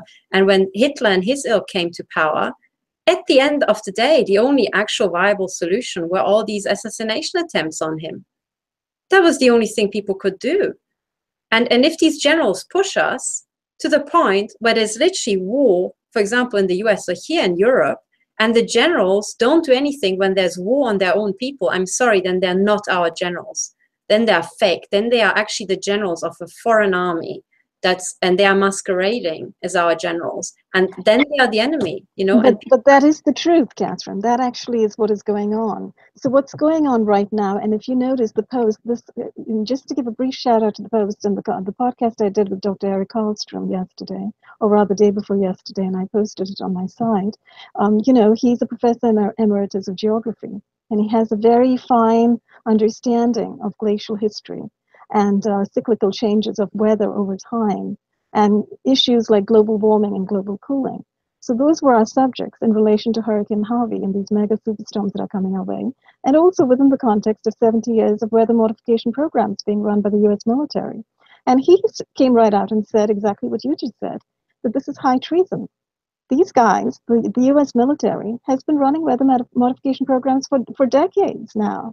And now, at this point in time, with the use of HAARP, you know, where they can actually influence the ionosphere, with the use of Tesla technology, where they can move superstorms any which way they please across the world. They can make the storm come inland and then sort of do a little dance and go outland again, pick up moisture and come back inland again and kill, you know, another 1,000 people, etc., which is what they did with Hurricane Harvey, and apparently what they did with Maria in Puerto Rico now. So with that situation, we're looking at people in power, generals in power, who have enormous power, you know, enormous power, enormous access to extreme technology, and they are using it against the American people. That is treason. That's the definition of treason.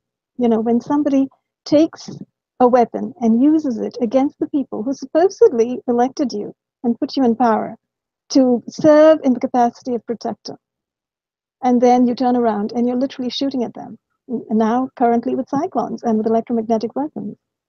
So yes, that is treason, and that unfortunately is where we are today. That's the situation in which we find ourselves today. They are indeed running a eugenicist genocidal program.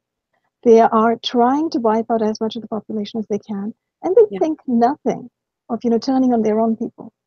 Yeah, and at this point, I mean, I'm absolutely serious, people, and as everybody knows, I am totally for court cases, but I also think that court martials, and I remind people that there's a difference between the military courts and the civilian courts, precisely because the military is chock full with these total psychopaths. Can I just say something? You see that interference over here with the mic? This is exactly like the kind of interference on Millicent's mic.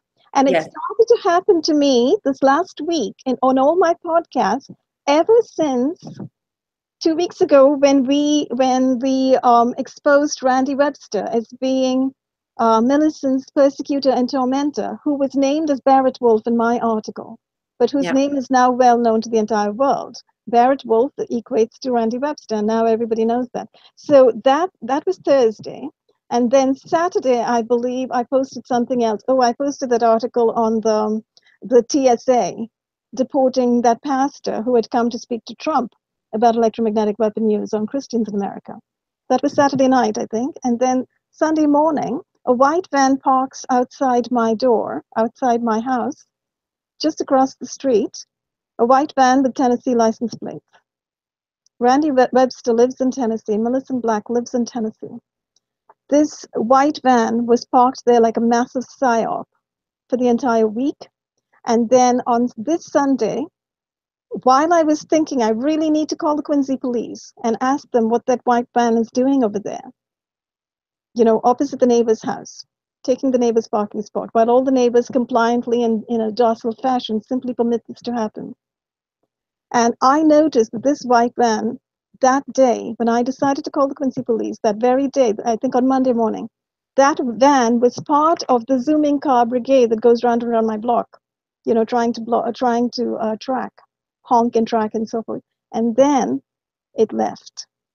So, this goes back to remote neural monitoring, people's brain waves being picked up, people's minds being read. Were my thoughts picked up and read? Did they read that I was planning to call the Quincy police? Did they decide to skedaddle out of town because of that? I really wonder, because after that moment, that van has left and is not here again. But I'll keep an eye out to see if it comes back. But ever since then, I've noticed every time I'm on a podcast, my mic is being interfered with in exactly the same way. What technology have they left behind? Am I now being hooked up to Randy Webster's satellite as well? Yeah, I have questions. I just wanted to mention that this has not happened before, but I'm noticing it now. yes, and this is very, very good evidence, because I also noticed that you're using headphones. So where the hell is this, feeding back? Exactly. And you pointed it out, very, very astute, actually, to pick up on this, because it's exactly the same thing that he's doing to Millicent. So the little Nazi death squad that Randall Webster, veteran from the US Air Force, is running in Columbia, Tennessee, that the local chief of police is too fucking dumb to actually take out and arrest, and so is the entire FBI in Tennessee, is now, came to your US state. And they are, hacking your computer and doing exactly the same stuff. And what I want to, people to actually realize, and it's very, very, very telling, because I want people to actually go back and have a look at the face, because this, this here, he just happens to be smiling on this picture, but it's very great to emphasize this point, because when these totally fucked in the head, deranged psychopaths are running amok, they tend to have this utter degenerate grin on their face. The degenerate grin, because they're too fucking dumb to understand what they're actually doing, and they kind of enjoy torturing, is a recurrent theme with a lot of these people. And for them, it's like a game. They actually enjoy this. And I want to make a very, very big point out of that, because this kind of self-satisfied grin is what the gang stalkers are trained to adopt, because their handlers are psychopaths, so they try to mold them in the same image. But also, when you look carefully, that's exactly the same, frankly, totally the deranged grin that the heads of Intel have sometimes. It's the same thing. They are psychopaths. They are mentally ill. They just don't get it, and we have these mentally ill people, eugenicists and Nazis, running our most dangerous organizations. It's quite shocking. But one of the things I wanted to show people, if I just may share my screen, is exactly what I mean with this, right? Because thank goodness these days we have wonderful, lots and lots and lots of footage. Sorry, where is it? Of footage of these heads of intelligence. And I remind you guys that there's this very long footage about when the book, The Secret History of MI6, was published. It's on C-SPAN, and there's a very, very long interview with Sir John Scarlett. And the first thing that you notice about this is, when Sir John Scarlett comes on, this swings past this heaven to hell. And I made a big point about all the signaling and symbolism in all this. But the other thing that you also notice, and I made a big thing out of that, is as this guy is literally lying through his teeth, he's literally talking so much nonsense, it takes one's breath away. He has this permanent deranged grin on his face. If you look carefully without sound, you'll pick it out. And sometimes he just looks like he's about to burst out laughing, because he knows what he's saying is total nonsense. And he actually enjoys this.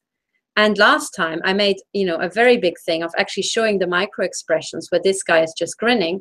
But then there's another head of MI6, and I point you to this video because it is worth gold. This is on YouTube. It's recorded by the BBC, and it was a full hearing. It was actually the very first televised hearing where the heads of MI5, MI6, and GCHQ appeared before Parliamentary committee, and their faces were not just recorded, they were broadcast live. Now, this was, as far as I know, a world premiere. So you have here now Andrew Parker, head of MI5. He is actually responsible for the fact that I was shot to utter bits after the very first High Court hearing in the London High Court. These guys followed me home, and they shot me up in my hotel room after the very first day in court against MI5. So this guy, as far as I'm concerned, is a criminal. Now here, John Sawers, head of MI6, very interesting. He was in charge of MI6 when Gareth Williams, the math prodigy, died under more than just suspicious circumstances in a safe house by MI6, as far as I know. Very interesting. When you actually watch the video and you look carefully at this guy, John Sauce, became the head of MI6 after Sir John Scarlett. And when I have to find the bit where he's talking, but one of the things that's utterly striking about this guy, right? If I just change images, look at his face. He's got exactly the same permanent, slight grin on his face when he's talking, just like Sir John Scarlett. Look at this. He's enjoying it. He's actually enjoying it. So when I just turn on the microphone, you can just see him through this entire thing as if it was just the most perfect joke. It is absolutely bizarre. And the first thing that I thought when I saw that is, hang on a second, could it be because we know that these intelligence agents are put through a proper, veritable little brainwash program? I would say that Sir John Sauce and Sir John Scarlett have been put through the same wash program, exactly the same. They both ended up with something, I would call it the Cheshire Cat grin, right? A permanent grin, as if they were permanently amused. And every time they have to go up on stage and before camera and start lying, they have this big fat grin flash through non-stop throughout this entire thing. Well, woof, something is wrong up there, right? What could it be?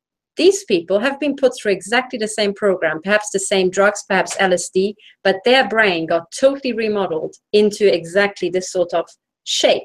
And it's very interesting, and I bang on about it because it's super important for us to figure out what's going on, because I think one day we'll wake up and we'll realize these people who are heads of intelligence, they have got a screw loose, either by birth or by program.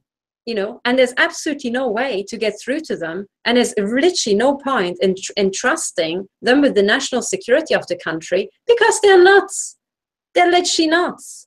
That's what I think. Now, what's very interesting, and I point this out, I won't, show too many videos clips, but I invite people to have a look at the footage, convince themselves that Scarlett and Sauce have exactly the same grin pattern. Look at as many videos as you need. And then I point out something else, which is that the generation before, which is Sir Richard Dearlove, has a totally different demeanor. And he's got a different tick, which is when he gets disconcerted slightly by odd questions, he starts speaking with his shoulders, and he does this shoulder thing.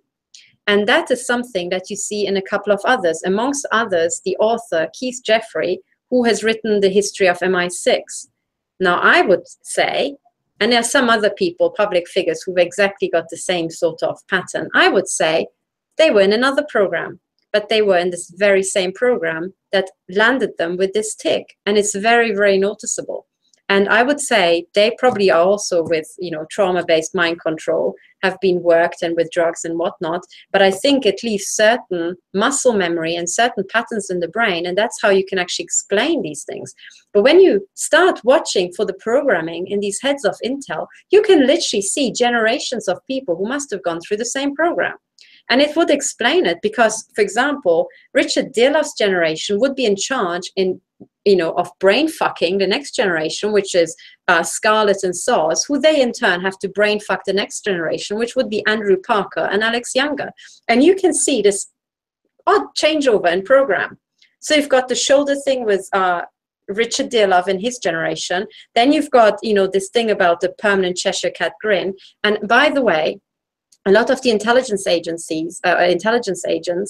apparently, according to what I read, are brainwashed on these stories like Alice in Wonderland. That was written, by the way, by a total pedophile.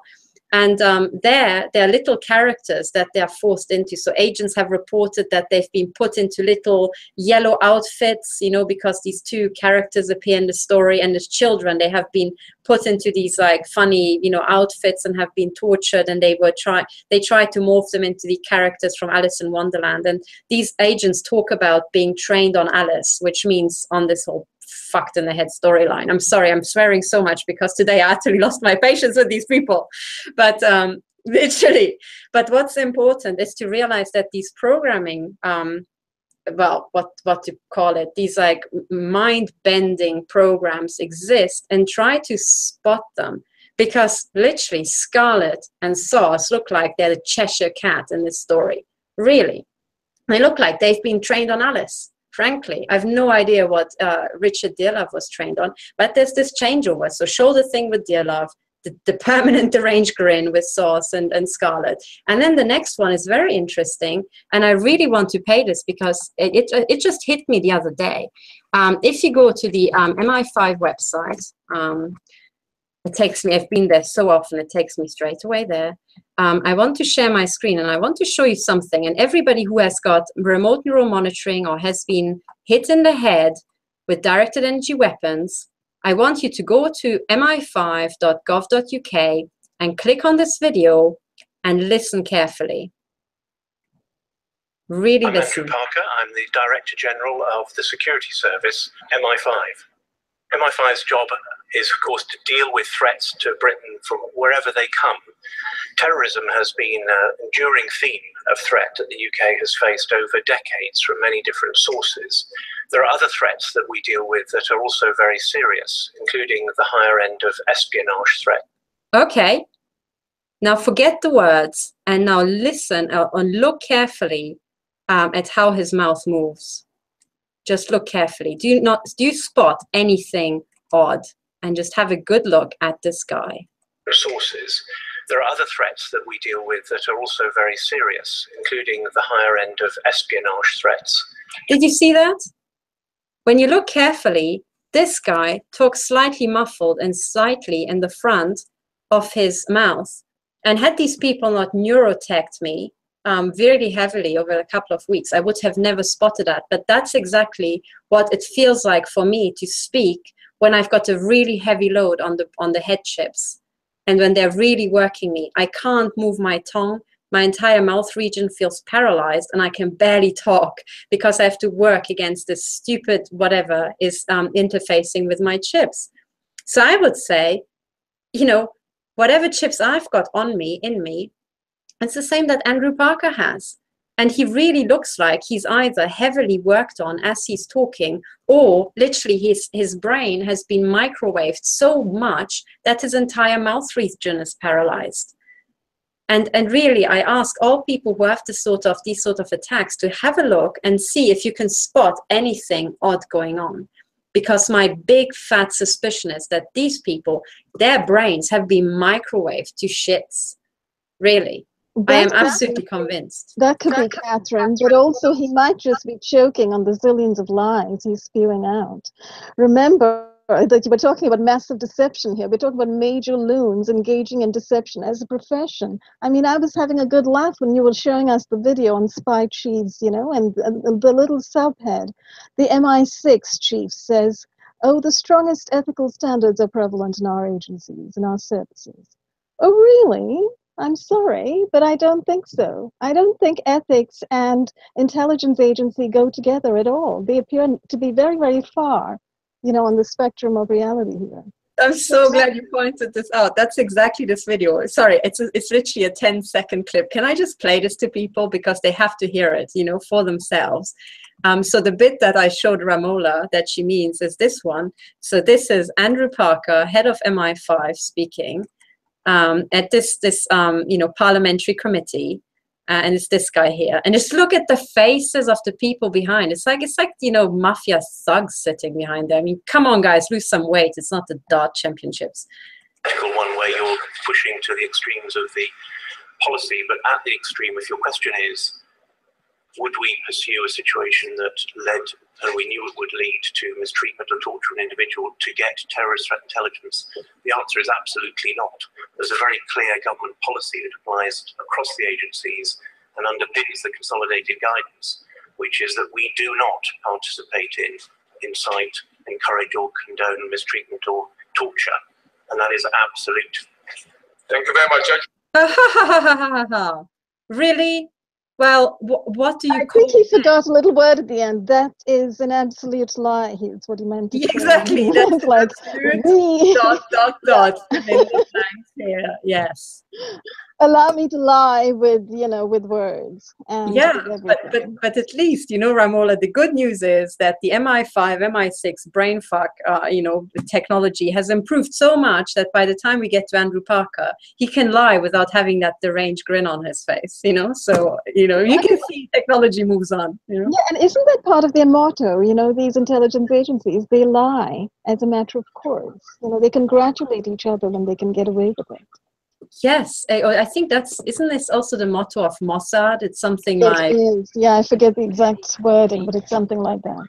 Yeah. It's our middle name or something like that. Deception is our middle name. Yeah. What's so interesting actually is when you have this total shark tank and that is these intelligence agencies.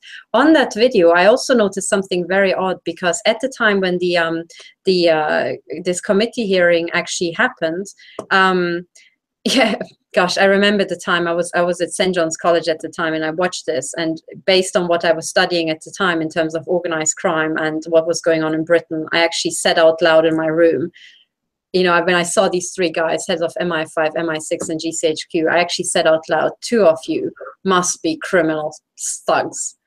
I just don't know which one. Why not all 3? Yeah, because I didn't have enough evidence to claim that it's all 3. I just didn't know. I thought there has to be at least 2 people to pull off this amount of criminality that I could see. But then what's extremely interesting, if I may share my screen one last time, is how in the background they always do this sort of signaling. And when you look at Andrew Parker talking, what you can see in the background is these like 2 heavies here, there, and there. It literally looks like you're looking at, first of all, when you see them, their faces, they look like twin brothers, but the same, this like really, really odd stuff. But then when you go a bit further, where's that? Here, when the head of GCHQ is talking, here, this guy, when this guy is talking, what you can see in the background is a lady that looks like she's got a rope around her neck. Does look like a noose around her neck. Like a noose around her neck. A rope. And guess what? He was the only one out of this trio to leave GCHQ very quickly after that. After the very shortest time. Very interesting. So here's the noose around the head. And again, remember, when these pictures are set up, most people are right-handed, so they first look to the right. So whatever is here, top right, in terms of signaling, tends to be very, very important. And then you can see the noose around the head. So, or around the neck. So it was, I would say, already planned that he would be removed. And I think, after that, I could decide out of the 2 people who must be criminal thugs, it must be Soares and Parker. For sure. I don't know about this guy was Ian Lobbin. I have no idea about him. But you know what, with the techies, when they get to the pyramid, as long as they have to work themselves through the system, they usually advance through their technical skill. And then there goes the audio hacking over here. Yeah, sorry, I'll stop talking and I'll pass it to you. No, it's all right. So basically, you've pointed us to some great videos. Next time, I'm really feeling blue and it's raining out here, I'll just pull up one of these Spy Cheese videos to have a good laugh. Shake me out of it. Well, in terms of laughter, one of the things I want to really do is, because in Britain, when there are these, you have like certain buildings that are of historical importance and so on, or when people lived in a certain place. So the UK has these. Sorry, I just keep hearing myself. Oh, sorry, it's me again. Or rather, no, I think it's just happening again. But in Britain, they have these blue plaques. And, when you have like famous authors or something on a house, you would have the blue plaque saying, so-and-so lived here. And I want to get Andrew Parker's college, which I think is Churchill College, Cambridge, to literally put up a blue plaque and say, the person who, who actually committed like a type of crime that's a world premiere, which is attacking the, the claimant in a high court litigation straight after the first hearing, used to go to college here. Look at the wonderful people Churchill College, Cambridge managed to produce. I mean, it's amazing. And in conjunction to that, I want my old college, Hertford College, to put up a blue plaque and say the very first person ever in the history of MI5 to be assaulted by them straight after a high court hearing where she was begging for an emergency injunction against the assaults by MI5, went to university here. You know, how about that?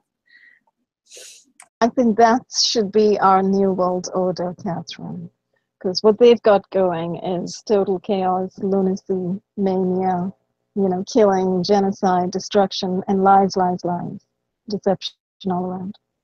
So we've sort of we've done like 2 hours of chatter. We probably should be winding up pretty soon. Maybe Paul would like to chip in before we close. No, I think this is a magnificent Techno Crime Fighter Forum, and a lot of good information, and I'm sure the people in chat enjoyed it really well, as much as I did. Yes, thank you. We've traveled a lot from where we started, but I think we had a good laugh at the end, and that's always important to remind ourselves who exactly we're dealing with here, you know. So a bunch of, I was going to say a bunch of loons and psychopaths, so what the heck, I'll just go ahead and say it.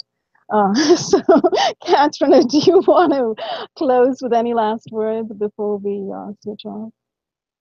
Yes, I do. And as you can hear, my mobile phone has just been set off for the final words. Coincidence, coincidence. The final words are literally just, I appeal to everybody to retweet, to use, you know, information flow and network mathematics to retweet all the tweets that I send out about Millicent, to really start writing to the Air Force, to the FBI, and to General Goldfein, who I think is one of those few people who could actually stop Randy Webster. And the entire point is this guy is really mutilating a woman who urgently needs surgery. He has crippled her, and he doesn't stop mutilating her. He's keeping Millicent up at night, and I want people to understand how extremely serious that is. And I think General Goldfein has to be held personally responsible for what, you know, the Air Force veterans are doing with Air Force kit when they retire, but where they take their SEER torture training, which is they take it straight back to their communities for their personal entertainment. So I want people to start, you know, doing whatever they can do for us to get through and hold these generals personally responsible for what Randall Webster is doing to Dr. Millicent Black. Yes, thank you, Katherine, for actually underlining that. So very important. And I recommend that anybody who hasn't watched the podcast that Katherine did with John Christiana and with Karen Stewart and myself, please do, you know, go to my channel and watch that roundtable conversation where they talk about, you know, legal and liability ways of approaching this entire scenario, where we are actually being, you know, we're victims of crime over here from the intelligence agencies, from the fusion centers, and how do you hold them accountable? How do you hold them liable? You know, how do you hold the U.S. Air Force liable? How do you hold them accountable? How do you sue them? So those are some of the topics that we talked about. We also talked about a notice of liability that the Empower movement, Josh Dilsall and Cal Washington, who are trying to stop smart meters being, you know, put on everybody's houses, that they set up. They're pursuing something called the notice of liability. So do look at those podcasts as well, and go to their own website, empowermovement.com, and check out what they're doing. Because these are ways in which we can begin to hold people liable. We can begin to hold them accountable. And, you know, I'm very optimistic that many of us around the world are focused on solutions today. And even the Millicent's case, it's so very, very difficult for us right now to deal with. I'm very hopeful that all of us putting our heads together and trying to find the right way to tackle this, and just taking action, beginning to speak out, as Katherine's suggesting, on Twitter, you know, by email, on the phone. You know, these are ways in which we can begin to get across our message, you know, to the gangs of criminals in power in these agencies. But we're not going to take it, and we are going to get justice for Millicent and an end to her torment. That's the reason we are going on and on about her case, because we want to end the torment. So we do ask you to join us. Thank you very much for listening today. Thank you very much for being with us and for hanging out in the chat room. And you do join us again next week. I guess I'll sign off at this point and say goodbye. Thanks very much and have a lovely rest of the day. Bye-bye.